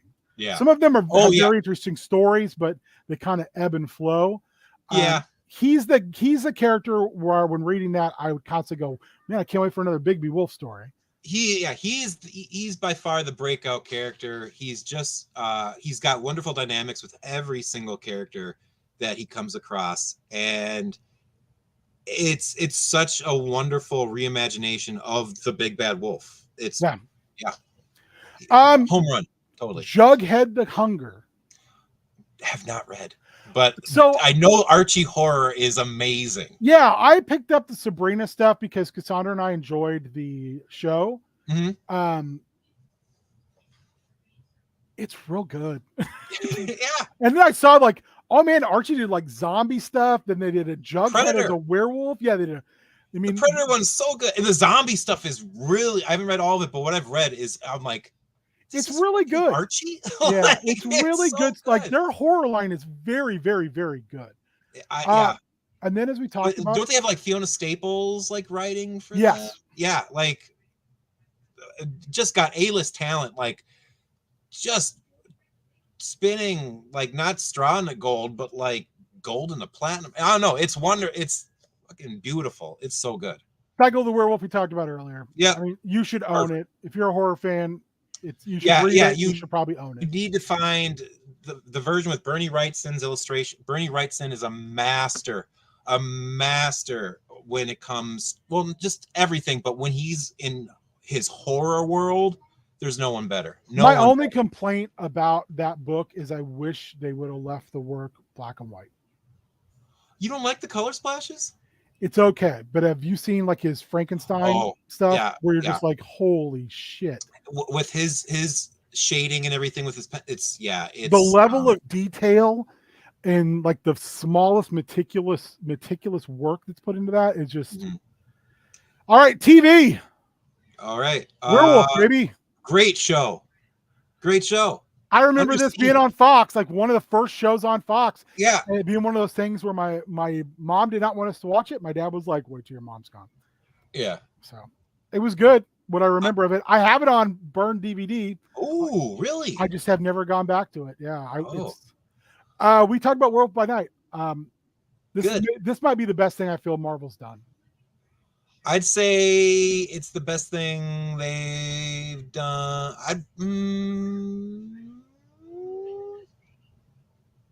Actually, now that I think about it, it might be. Yeah. Like soundtrack's great. The homages to like previous horror, both like from the black and white era, but also like some of the shots are straight up Texas Chainsaw Massacre. Mm-hmm. Nice. I love the whole thing. The saddest part is I haven't gone back and watched it. I've seen it twice. I need to go back and watch it again. I just keep putting it off. It's been so enjoyable. Yeah, and that's the other thing. It's a very enjoyable. Mm-hmm. Being Human. Which one? I enjoy both the British and the American version.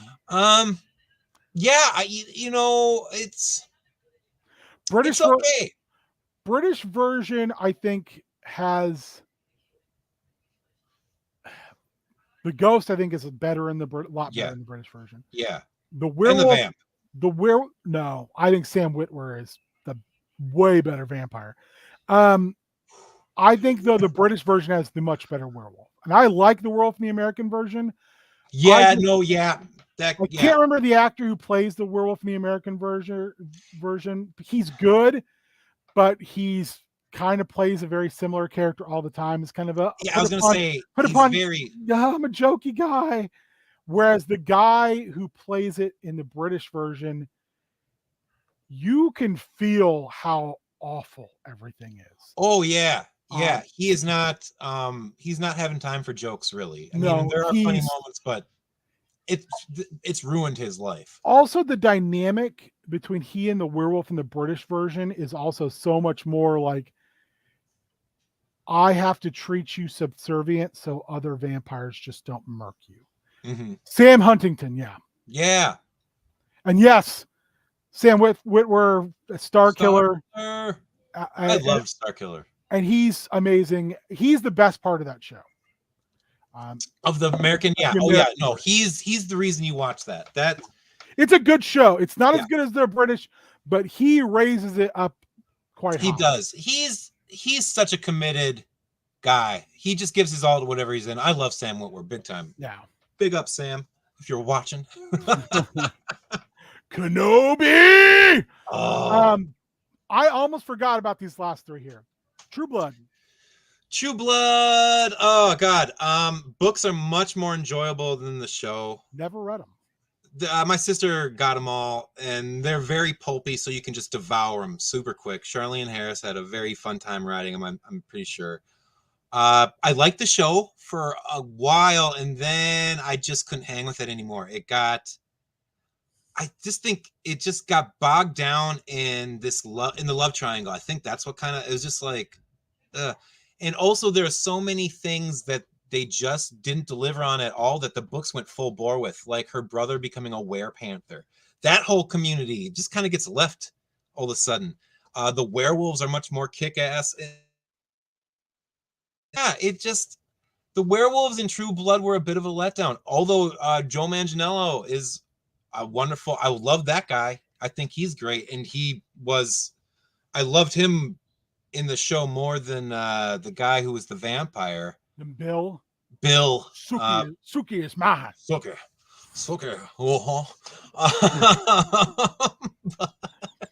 But yeah, like it after a while, like it always did a good job of making the vamps horrifying, or at least playing in the horror of the vampires and letting them be grisly and grimy and gross. But the show at least never showed the same love to the werewolves or any of the wares, and I think it was a big missed opportunity. Solid show. Bubba the werewolf, Bubba the redneck werewolf. Excuse me. Manganiello and Skarsgård, I think, were for me the best two parts of that show. Just because they were Manganiello was so likable, which come to find out that's just Manganiello. Yeah. And Skarsgård is just the most menacing. Oh God. God, he's menacing in that show. Like I think it's season 2 where he's like you meet his maker and that guy like dies and he oh my God, it's Super Spike. I thought that's what you were making reference to. There is a show out there, a movie called Bubba the Redneck Werewolf. If you like Wolf Cop, you will like Bubba the Redneck Werewolf. Interesting. I'm remiss I didn't put it on my list. It's a fun time, that one. Buffy the Vampire Slayer. I'm gonna get controversial here. I do not like Buffy the Vampire Slayer, the show. I like the movie. The movie's great. I think the movie's amazing. I don't know what it is. I cannot get into the show at all, but I do enjoy Angel. Nothing wrong with that. I like those two shows. I really do. It's too bad Joss Whedon is such a twat waffle, overflowing bag of dicks that he's. Oh God, yeah. What a piece of shit he turned out to be, huh? I do like those shows, and I think Seth Green. I don't know why he left so early. Yeah, but yeah. I who knows? He's never talked about it. But I liked what they were doing with him and Willow. That they had this relationship going on, and that he was kind of a fun-loving guy who happened to turn into a werewolf. You know, and his name was Oz, which I always thought was cool. Penny Dreadful. How the fuck I forgot this until like 20 minutes before we started, I'll never know. One of the best all-around pieces of horror of this century. Easy. I would put this, if someone's like, give me a top 5, I would put Penny Dreadful up there. Like, this third season, they got hit with that cancellation, so it doesn't have the best. I've always heard that they said they were going to end it. And Showtime did not want them to end it. Like the head writer was like, "I'm done. Did everything I want to do. I'm done." Oh, okay. I do think season 3 is the weakest of the three. Two is wildly fun, but season 1 is fucking awesome because once the big bad you think arrives, and you realize that that's not even the big bad, and they're just kind of like you realize how much you've seen the characters like strengthen themselves, the resolve and everything else. And then also you've got the parallel stories going on with like Frankenstein's monster, the creature's journey. Creature, and also with Dorian Gray. Yeah, and then like it's a really good cast of characters. It very much to me is like everything I would want. It's like what I would aspire to if I was running that type of like running a horror RPG. I would want it to be that tight because it's fucking good. It's so good. It's everyone, every actor in it is just swinging for the fences. Timothy Dalton is fucking wonderful. So good. He's so good. He nails that, like, I'm the big game hunter, but like I'm Alan Quartermain, basically. Yeah. It's so good. Hartnett is so good. I love too that we don't really we see Hartnett go full like Wolfman like once, maybe twice before shit hits the fan at the end. Yeah. But those times he does, though, when those Pinkertons corner him in that bar, and you're like, oh no. Yeah. That's the scene I feel like when the villain uses him. Remember when he traps him in the oh God, and it's just like, oh no, we don't, not when he oh God. The Wolf of God. Yeah, dude. It was just such a wonderful I've not watched City of Angels. I've heard mixed things about it. Yeah, I never finished it. Not that it was bad per se, but it's also totally wasn't different. Yeah, it was vastly different. And it had a great flavor to it though, but yeah, like it didn't grab me and pull me in as much as mainstream mainline Penny Dreadful. Yeah. Those first 3 seasons are great. Like I said, even though I'm season 3 to me is the weakest of the bunch, it's still good. It's still very good. And season 1 is spectacular. And season 3 is just it's creepy fun. It's so good. I want to see 3 movies I haven't seen. I want to see Bad Moon, which Bad Moon's on my list. Yeah, I have not seen it. I've seen like pieces of it. It's sell me on Bad Moon, Colin. All right, Bad Moon. We got Eddie and the Cruisers, also the guy from Midnight Express. Midnight Blue? Midnight Express, I think. They tapes a bunch of drugs to him and gets put in Turkish jail. It's an amazing movie. But yeah, I'm blank on his name right now. But okay, so this guy, he's a photojournalist of sorts, gets attacked by a werewolf, loses the love of his life, goes back home, kind of trying to conceal this, has nowhere to go, so he ends up living with his sister, who's a single parent, played by Mariel Hemingway. She's got a little son. It's the Dennis the Menace kid from the Dennis the Menace movie in the 90s, and their loyal dog. This guy, he knows he's a wolf, does not enjoy being it, chains himself up, but the chains don't hold, and he goes out and starts slaughtering all these people. And the wolf is starting to take over. The man is starting to be less, and he's getting the taste for violence. And no one's really onto it except for the family dog. And it's fucking wonderful. Man's best friend versus man beast. It's good. It's so good. Michael Paré, that's his name, and he plays the werewolf. The werewolf looks really good. It's a what I've seen the footage of it, I'm like, oh, that's a pretty good looking werewolf. Yeah, it's like a good. I'd say it's a very good mix of the werewolf type of Howling and Dog Soldiers meets the werewolf from Ginger Snaps. Like it's a wonder. It's a perfect hybrid of those two. And yeah, like Mariel Hemingway as the mom, like kicks into gear as like Mama Bear and does a fantastic job. Also dealing with this brother who's like, it's like, what the fuck's going on with you? You're acting really weird and shady all of a sudden. Something's wrong. Can you tell me?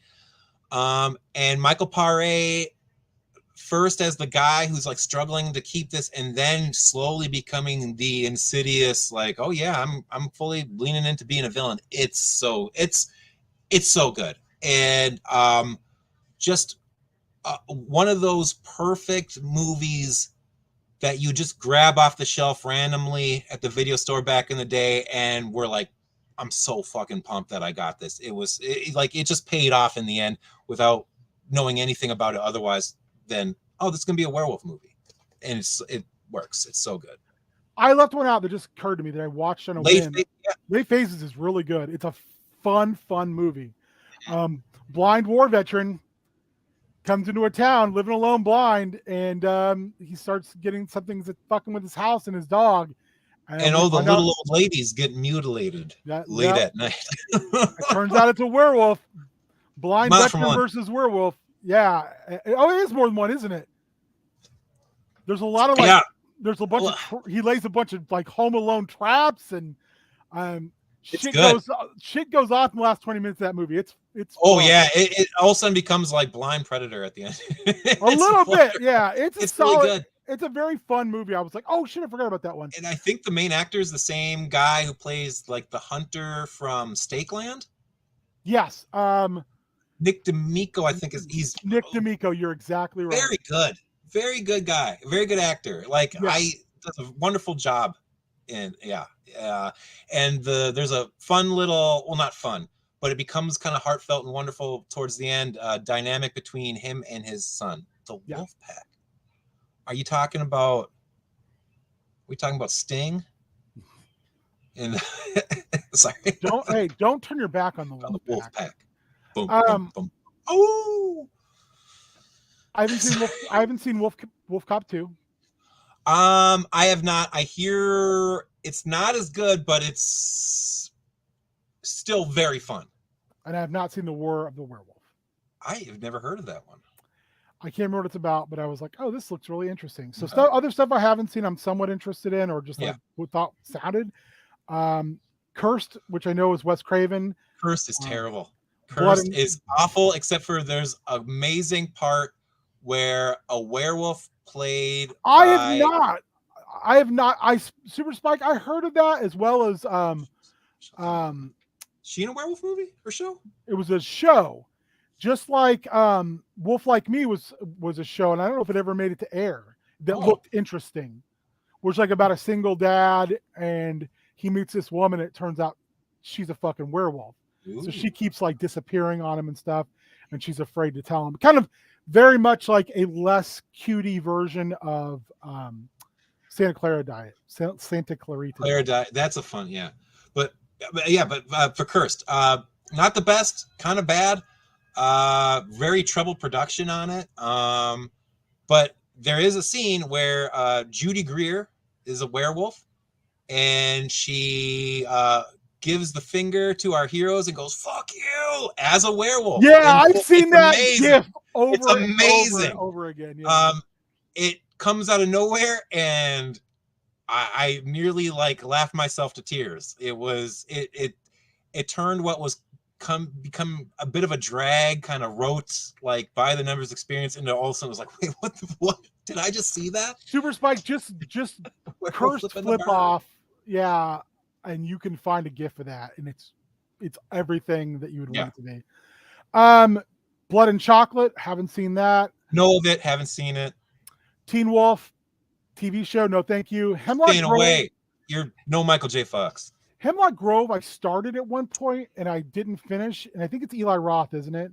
He produced it, I think. Yeah. Looks slick. Great werewolf transformation. Great. Isn't Bill Skarsgård on it? Yes, Bill Skarsgård's in it. Like it's got a really awesome, just really visceral, nasty werewolf transformation.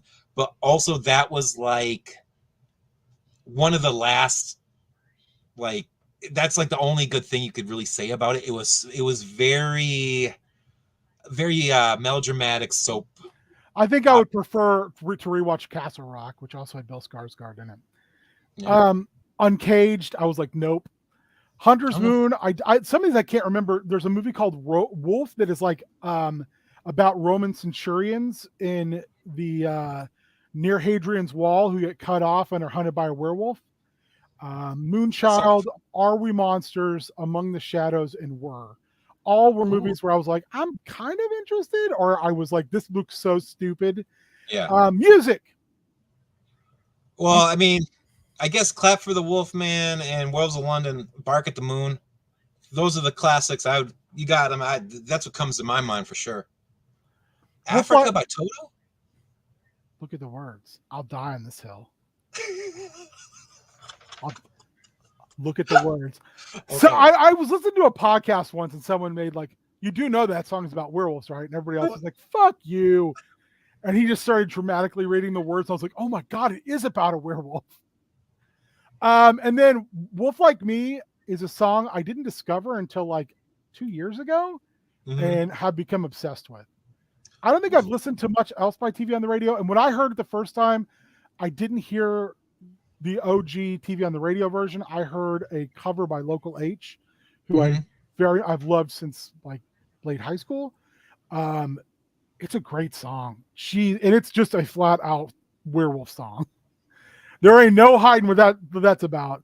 God damn, dude. I don't think you're wrong about Africa being about lycanthropy. The wild dogs cry out in the night as they grow restless, longing for some solitary company. I know that I must do what's right, as sure as Kilimanjaro rises. I seek to cure what's deep inside, frightened of this thing that I become. So listen. Holy shit!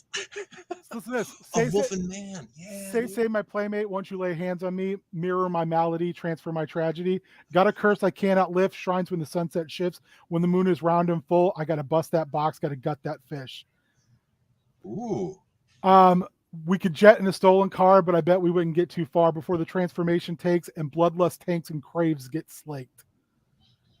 This song, and that's just like, I won't even go into the rest of it because it's so goddamn good. This song, and there's myriad of different videos, but like the band has a video that's also them turning into werewolves. Yeah. It's great. It's a absolutely killer song. I love it. Clap for the Wolf, man. I love to Guess Who. So. Oh yeah, I And- got to see. I think like one of the surviving, however many surviving members there were in like 2006. They played a small show up in northern Minnesota, and I was there. It was it was amazing. And I know you and I have bonded before over our love of Werewolves of London and Werewolves of London. Warren Zevon, just one of the best like gothic songwriters. Just you want to hear something blood curdling or just soul crushing. Werewolf. I mean, Warren Zevon's got it for you. He's wonderful. Games. Werewolf the Apocalypse.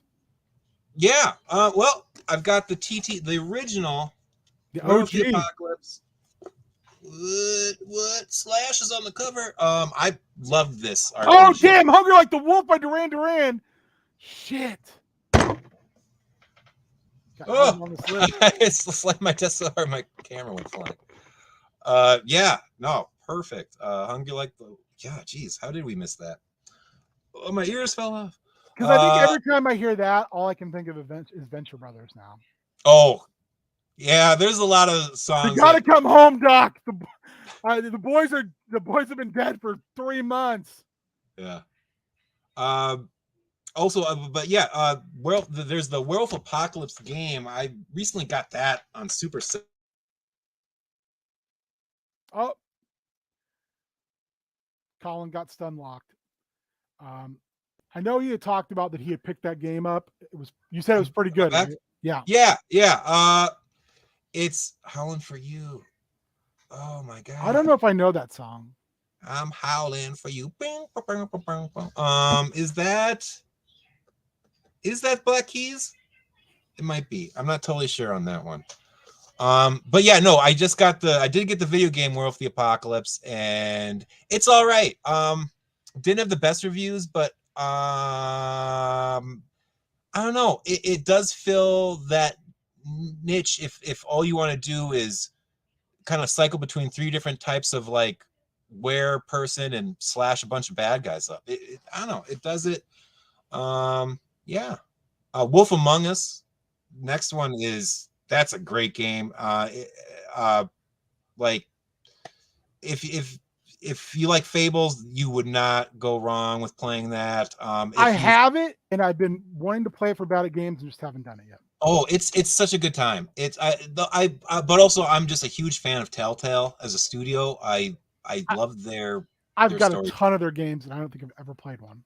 Oh my gosh, their Walking Dead series, the first season of that, that brought me to tears. Ever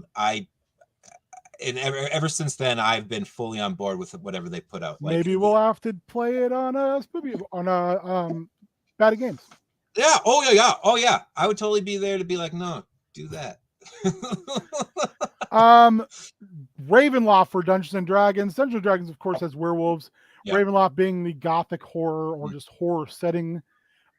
There is a realm there. Yeah. I forgot, but there's so many fun games with werewolves as the antagonist. I'd always put the Order is really good. Just for the fun B-movie quality, Zombies Ate My Neighbors.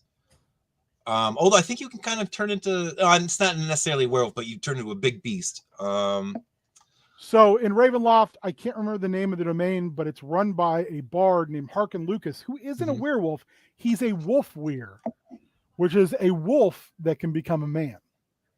Ooh. He's a bard, and he operates bard colleges, and he turns those colleges, his best students, into werewolves, and then they hold drunken debaucheries, and when people come in, they size them up on whether or not they should join their pack, and then they hunt them.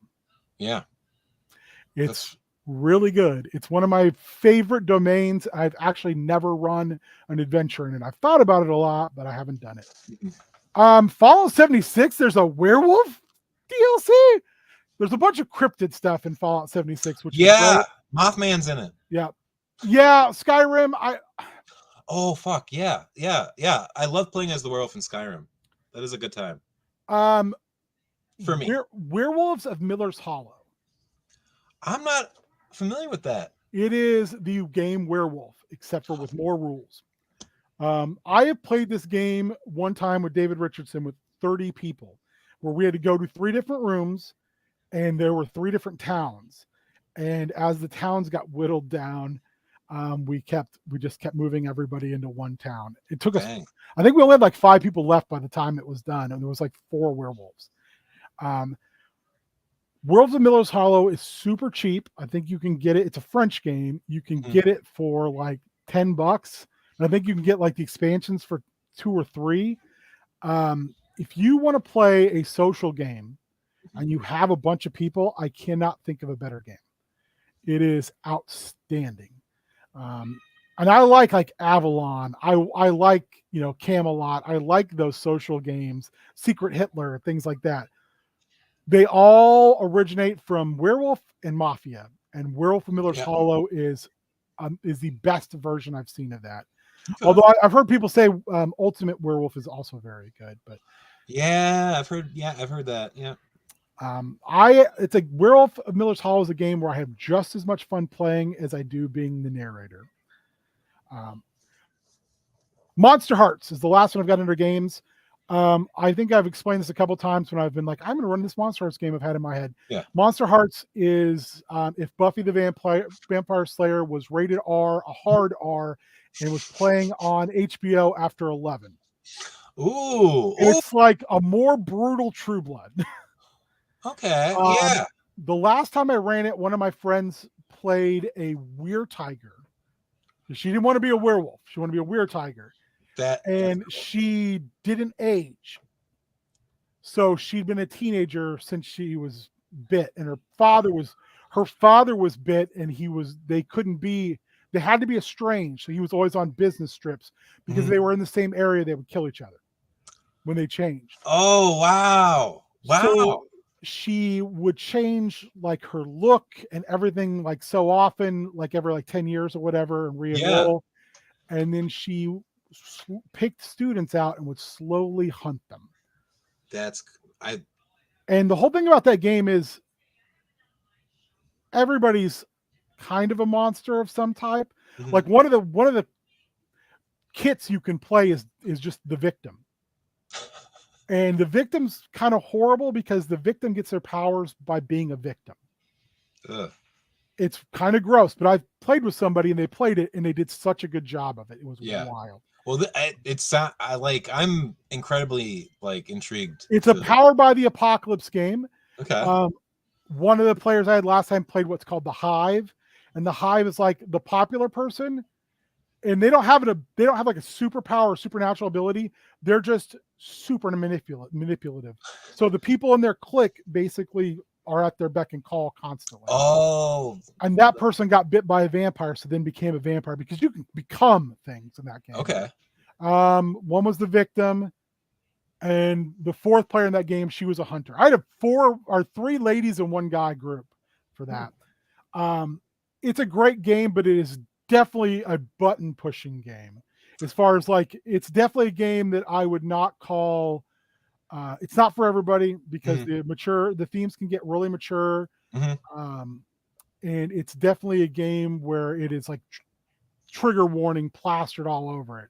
Okay. Yeah. But it's an Apocalypse World style game, and Apocalypse World is like that. It's.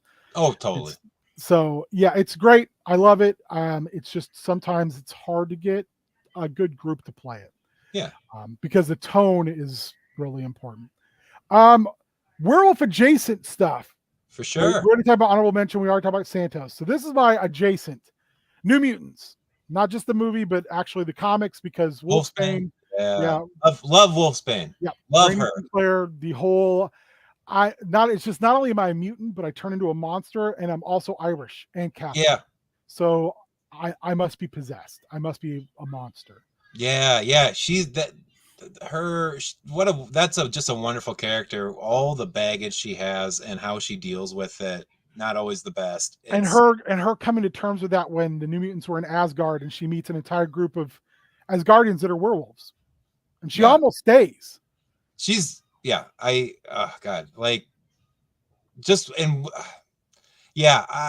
standout character from New Mutants, and out of a group of standout characters. Oh, for sure. Yeah, no, the class that she comes in with in the comics, is just full of heavy hitters, in my opinion. And she somehow always, you're able to, oh yeah, yeah. And one of the few kind of feral characters outside of like Wolverine that really owns it and stands apart, I feel like. Yeah, I wouldn't disagree with that at all. Next up would be Sleepwalkers. Not quite werewolves, but demony cat people. Solid, dumb flick I enjoy. Oh, I love Sleepwalkers, probably more than I should. It's It one is of those guilt. It's I wouldn't even call it a guilty pleasure movie. I would just be like, yeah. it's a dumb movie I enjoy. Incestual, like space werecat. Maybe I'm not totally, but but it is a mom and son, and they get it on, and you're just like, what? And they turn into cats. Brotherhood of the Wolf. Not a werewolf movie. I will die on that hill, but it is a great, great movie. Wonderful film. Good piece of action horror. Also, as just a period drama. I love it. I love it. Yeah, Mark Dacascos is great as his character, and everyone else is. Vince Cassell is a wonderful heel. It's dude. It's a very, very, very fun movie. It definitely has so gorgeous. Has some Hound of the Baskerville, and apparently it's about like a supposed historical incident. But it has some Hound of the Baskervilles, Hound of the Baskerville feel of it, just in a more like almost D&D-esque setting. Which is like medieval France. Medieval France. Wonderfully shot. The locations they got are fight scenes are outstanding. The bad guy is cool. The monster is awesome looking. Yeah. Is it a werewolf movie? No, but it's as much a werewolf movie as Wolfen is. I'll say that. How dare you? No, it is. Wolfen is not a werewolf movie, but it's werewolf adjacent. It's hell. Kind of werewolves, sort of. Trick or Treat. Has some wonderful werewolves in it. And a Pac one has a werewolf. Beautiful twist. Wonderful. What I just the way that whole sequence worked and the final reveal and everything that's going on in that final reveal in context to everything else in the movie. Great werewolves. I love their whole shtick, what they're up to. It's hilarious. And the whole, once you realize that this whole conversation these people are having is not the conversation you think they're having, it's so good. That's just another brilliant piece of horror comedy. Yeah, it's a goddamn fun movie. It's so underrated. Where's Trick or Treat 2? I want it. Seriously, Monster Squad, which has an actual werewolf in it, and he's got an arm. Just watched that before this. Just watching John Grease's parts, basically. Are those that's Stan Winston did the monster design for that? I think so. Yeah, because that Gillman is always going to stay. Gillman is every monster in that is awesome. The mummy looks fantastic, and the werewolf looks so menacing. I love that actor too. I can't remember. He's a character actor. He does John Grease. Good job. John Grease, yes. Uncle Rico from Napoleon. Yeah, I always forget he's Uncle Rico. I could throw it over a mountain. Uncle Rico was a Wolfman. Yeah, and a wonderful, wonderful take on the Wolfman, where he is basically against his will a part of this cadre of monsters. Like when he's human, he's bound and drugged. And when he's the werewolf, he's subservient to Dracula. That can't scene be in the killed. That scene in the phone booth. Oh, he's gonna kill your son. Gonna kill your kid. Yeah, foam flying everywhere is so good. And like, I think I saw that movie like 50 times in the theater for $1 movies during the summer. It's such a good movie. It stands up still. I had to turn it off because I was getting too emotional with my boy Frank. Oh, every time I cry. I'm not gonna lie. I cry at that movie every time. Scary German guy. Bye. And he takes Scrap the rabbit. Scary German guy's wonderful. No, but the Wolfman in that is great. He's tortured. He doesn't want to be this thing. When he is this thing, he's doing stuff he cannot handle and he doesn't like. wonderful scene where he gets blown apart and all the Pulls parts and stuff back together. Oh God! Oh, it's the everything about when he gets that. killed, he says thank you. Thank you. Yes, like because finally he's free of this curse, and it's cool that it is such a curse. Like I love that about that. Yeah. Not a full werewolf movie, but the werewolf in it is top tier werewolf in my opinion. Yeah. Waxworks. Waxworks has got if you haven't seen Waxworks, I highly recommend it. It's a very fun movie. Waxworks is wonderful. I think wonderful the film. second one's pretty good too. But there's a good werewolf scene in there. There's an excellent vampire scene. There's a very good Night of the Living Dead homage in there. Yeah. Waxworks is those two I feel like they're almost a little too classy. I feel like they deserve a bump up. Yeah. Like they solid. I love the premise, going to a magical waxwork and you accidentally walk into the exhibits and then you're in the movie. Goosebumps, same thing. Goosebumps, I put it in the same category. The werewolf from Goosebumps is surprisingly kind of scary. Yeah. Oh yeah. I enjoyed that movie with my kids. That was fun. Very fun. Van Helsing. The werewolf. I love this movie. It's very flawed. I will readily admit it's not the best movie, but I love it. I really do. It's a weird ass movie. It's like so strange. I will sometimes I'll watch it with Cassandra because she loves it, and I'll be like, this feels like a proto superhero movie because it is. And there are parts that are just so fucking dumb, but then there's just like visually so much cool stuff going on, like when the brides attack that town.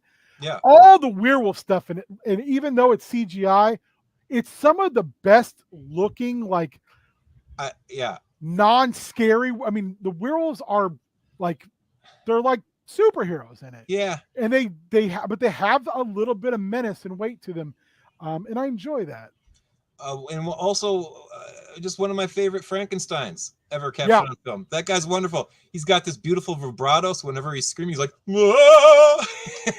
It's such a weird movie. I love the Mr. Hyde stuff at the beginning. Yes! Oh my God, that is such a great sequence. Like, movie opens up with our hero Van Helsing chasing Mr. Hyde, beating him up, beating each other back and forth, gets the drop on Hyde, and one of the it's such a dark moment when he beats Jekyll, beats Hyde, and Hyde turns into Jekyll, and Jekyll's like, oh shit, I'm falling to my death. It's just like, it's so bonkers, but it's so good.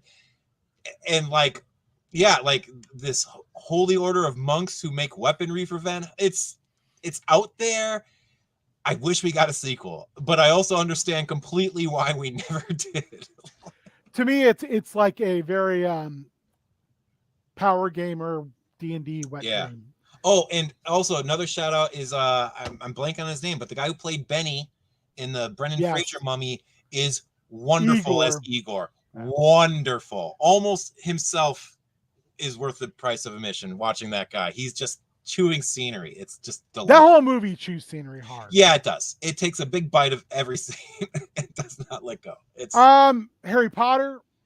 Great werewolves in Harry Potter. Also, I mean, I can't remember Robert Galbraith, but who I'm not going to call her by her real name. She sucks. I can't remember the bad guy who's a werewolf. We never get to see him transform.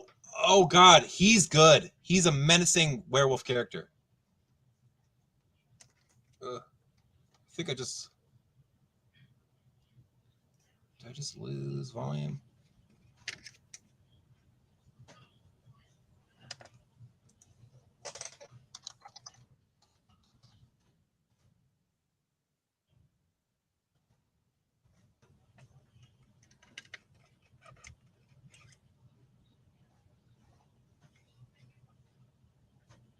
Yeah, I can't hear you, I guess. Yeah, I totally lost. Yeah, can't hear you. You know why you can't hear me? Because I muted myself on accident. I was just because there's a storm going on. Scooby-Doo. I know there's like Scooby-Doo werewolf stuff. I just like Scooby-Doo. Scooby-Doo's great. What We Do in the Shadows, both the movie and the television show. Where werewolves, not swearwolves. Werewolves, exactly. Yeah, I think it's brilliant. They defeat a werewolf by throwing a dog a chew toy off the top of a building at one point. It's And if you watch the show, delightful. When Laszlo has the topiary of his favorite female's genitalia, one of his mother. That was his mother's. And they smell like piss, and he figures out it's because werewolves have been in his backyard urinating on everything. What We Do in the Shadows is the movie's fantastic. Movie's fantastic. The show, I think, is actually better. I agree with you 100%. I think they took the premise and just ran with it and made it even better. I love that it actually is a continuation of the movie. And Matt Berry finally over here doing something so he can dominate America like he's always born to. Like, just, yeah. Blood, Sex, and Robots. Oh, God, yeah. There is a great, absolutely stunningly great werewolf segment. Yes. That entire series is wonderful, legit wonderful. There's some really good stuff to find in there. But yeah, that werewolf one is so good. And you can watch it on YouTube. It's like 5 minutes long. It's great. Yeah. Wolf Guy, Enraged Lycanthrope. Oh, yeah. The Sonny Chiba one. This is fun. This is a really, really weird, fun Japanese movie. I love Sonny Chiba. He's the Street Fighter, man. He's great.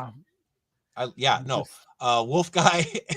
I love the poster art for Wolf Guy. It's just Sonny Chiba with wild hair and really thick like chops, but he's like holding a gun because I don't remember him ever changing into a werewolf. He has like all these other wolf-like powers. Yeah. And it's got like weird tigers and shit in it that are invisible. It's if you like Japanese cinema, especially like grindhouse Japanese cinema, you can't go wrong with this. If you've ever seen Sonny Chiba in the Street Fighter series or anything like that, and you haven't seen Wolf Guy, hunt it down. It's worth it. Yeah, it's a fun movie. Mm-hmm. The Capwolf story. Love Capwolf. It's silly, but I love Capwolf. It's so silly. I love when doesn't he get like a bunch of wolves on his side? Yeah, he's like, oh, woo. To me, Capwolf is the same as the Frankencastle shit, where Frank Castle got turned into where Frank Castle got turned into Frankenstein. Yeah. Frankencastle. That was for a while too, though. That lasted a good long while compared to Capwolf. It's one of those things where like both those comics were not making money, and Marvel just gave it to somebody and said, "Do whatever." Do whatever, and they did. Capwolf's great. Hellboy, The Wolves of St. August. So good. Yeah, Hellboy is I can't do it justice how amazing that series is. It's one of the best pieces of horror ever committed to any media. Mike Mignola is just he's touched by the gods. His skill's so good. Man, like there is nothing I have yet to find anything Hellboy that I don't like. And in Wolves of St. Oh gosh, yeah, this is some peak. Yeah, and it's early Hellboy. So Mignola is on pencils, and it's something. It's not just werewolves, but ghosts as well, and ghost werewolves, and it's. We talked about Wolfen already. Yeah, that's my entire like. You're just gonna do Wolfen dirty like that. Wolfen's great. Wolfen's great. Wolfen's great. It's such a weird movie too. It's so experimental. Like I think what they were trying to do and everything. Not really werewolves, more just kind of wolves. That is a letdown. There is a interesting premise though of like urban encroachment. And, yes. Like nature going, yeah, I don't think so. Yeah. Really a very, I don't know, very good early piece of urban horror. Modern urban horror for sure. Yeah, modern urban horror. It does it so well. It's got a great cast. You've got Albert Finney, Diane Venora, Tom Noonan, Edward James Olmos, the wonderful and dearly missed Gregory Hines. Like, yeah, it's such a weird movie for Gregory Hines to be in, and he's so good in it. Oh God, yeah. And when he dies, it's just I remember like the first time I saw it, young me, I was preteen still, but I was enraged. I was like, the coolest guy, just like, why?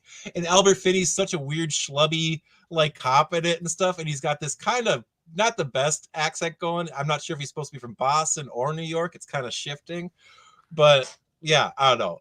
East Coast It's accent. And you've got New York in 81 when it's such a character unto itself, how gritty and grimy and grungy. Bombed out husk in different spots. Oh God, yeah. Like there's parts where they just go to place just urban blight where everything is just crumbled ruins around them, and this is in New York at the time. You feel like you're somewhere else, like when you're watching it today. You feel like you're watching Warriors of the Wasteland and the trash will ride his motorcycle out of it. Colin, what are we doing next month? Okay, well, I want to do this again in 2 weeks if we can. So with that. What I'd like to do, I was thinking it could be fun to try to do something kind of maybe folk horror related, maybe bring up some Pumpkinhead and other stuff like that, kind of get into things of Tales from the Hills and all that kind of good stuff. So yeah, I think we can make a good list. How about rather than doing like this, like where we just like we're pounding through flicks, we'll pick 5 folk horror and we'll talk. Yeah, okay. Pick 5 folk horror and we'll talk about these 5 movies. Definitely. I think that'll make us focus down a little bit because I went and made 4 pages worth of bullshit and then was like, let's talk about all of this. Oh no, it was great. It was great. And you know, we can always go back, especially like, I don't know, there's some stuff like there's some wild stuff in the Howling series I'd love to talk about at length sometime later, especially like the marsupials with the but yeah, I'd love to do some horror. The hills are rife with it. We should go up there, see what there was a folk horror documentary that came out either early this year or late last year. It was on Shudder for I watched it. It was like it was something to do with like, you know, dark are the hills and higher the trees or something like that. It was pretty good. I also recommend there is a channel on YouTube, and its name is escaping me, that did like a 4-part thing on folk horror, like a 4-part companion to that was really good. I may have sent some of it in our group chat. Yeah, I think yeah. But yeah, I love folk horror, so I look forward to you coming up with your list of 5, and then we'll get our folk on. I love it. Yeah. All over the hiccups, apparently. All good. Pick it up in wild, ladies and gentlemen. Colin, where can people find you? Right here doing my thing. Spoopy Boys. You find me doing prep school every now and then when my kids aren't needing me to supervise them and save their lives. And just hang around this good place. You can find me on Xbox and stuff if you ever feel like it. Chef C-Rock. I've been in Diablo 4 a lot recently. You can find me on that. Eustace 85 is my oh my god, this cat. My handle on Battle.net. And yeah, hopefully putting more output with this wonderful channel, Known World United, because I love it here. We like having you here. Well, thank you. So I will be back tomorrow for Bad at Games. Sure. I'm not sure what I'm playing. I am not sure what I'm playing. I might play Wilder Myth because I just started playing it and it's really interesting. Okay. It is a continuous RPG where your characters can marry and have kids, and you can play their kids.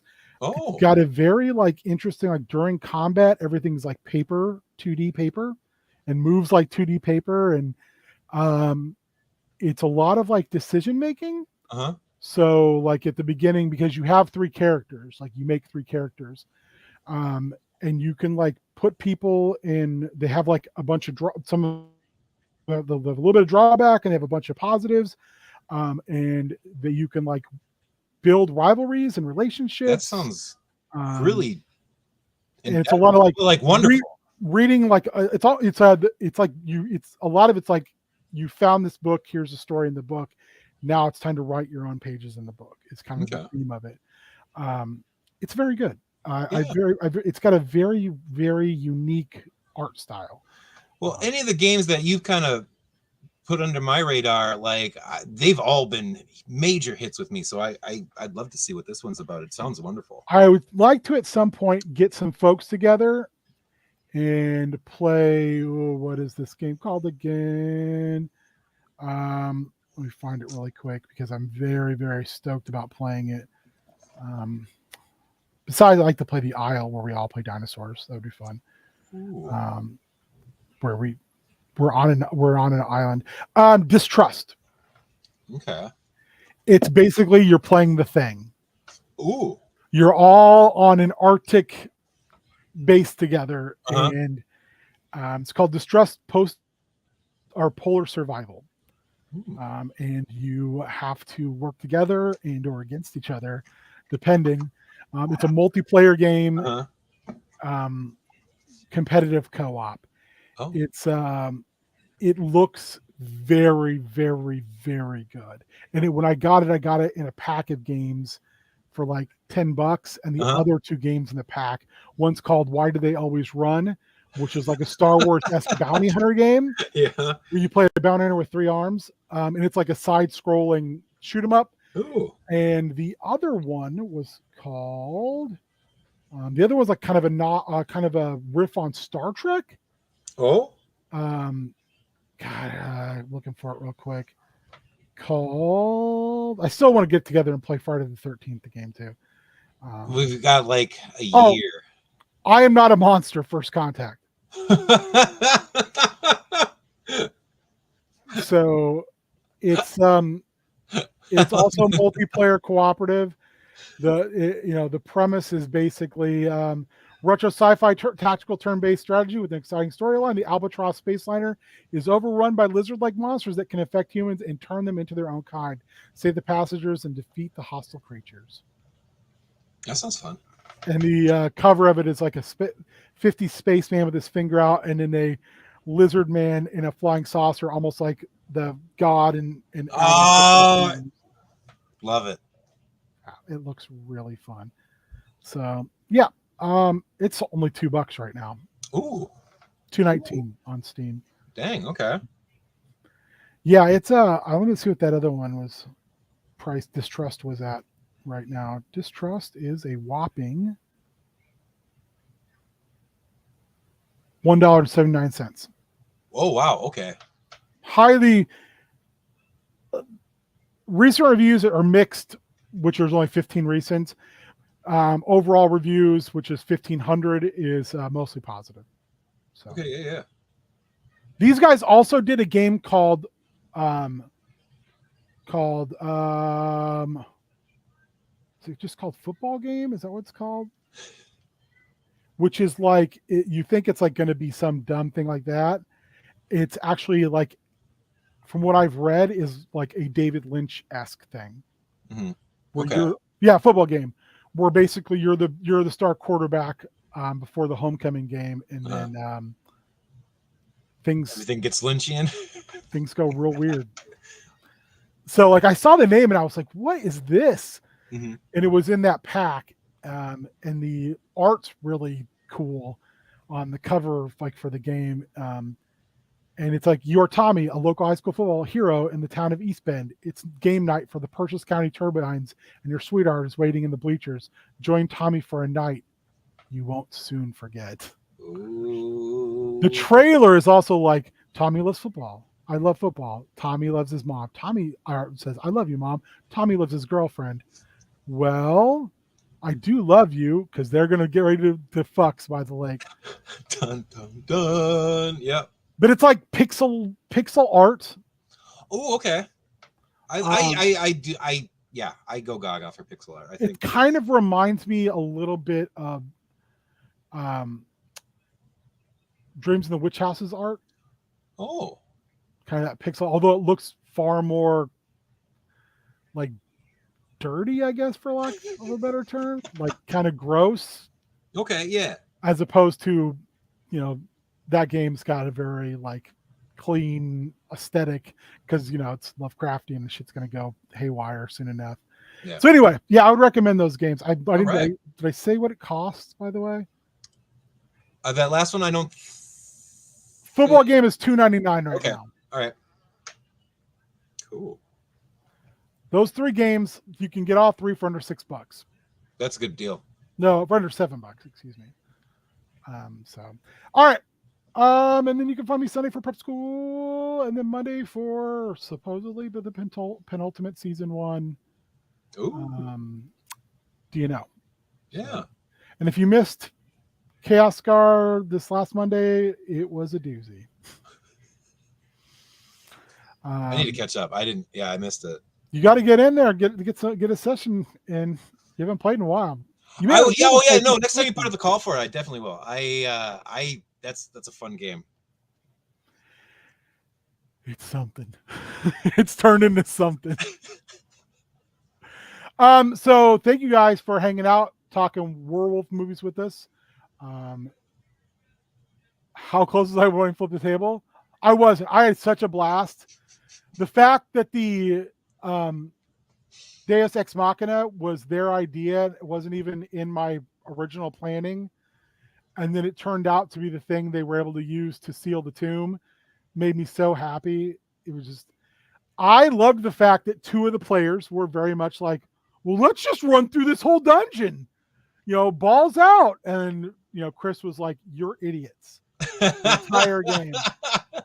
That he would not show them that he'd used the magic item they found out of spite.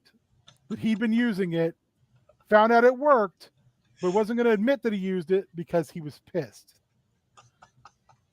So, yeah, it was really fun. That's a fun group. Both of the mix mash of people. Yeah. I've gotten the regular the 2 groups. I think there's probably 10 people, 11 people that have been playing quite a bit. Mm-hmm. They're great. Yeah, you know, and it's always nice. It's always.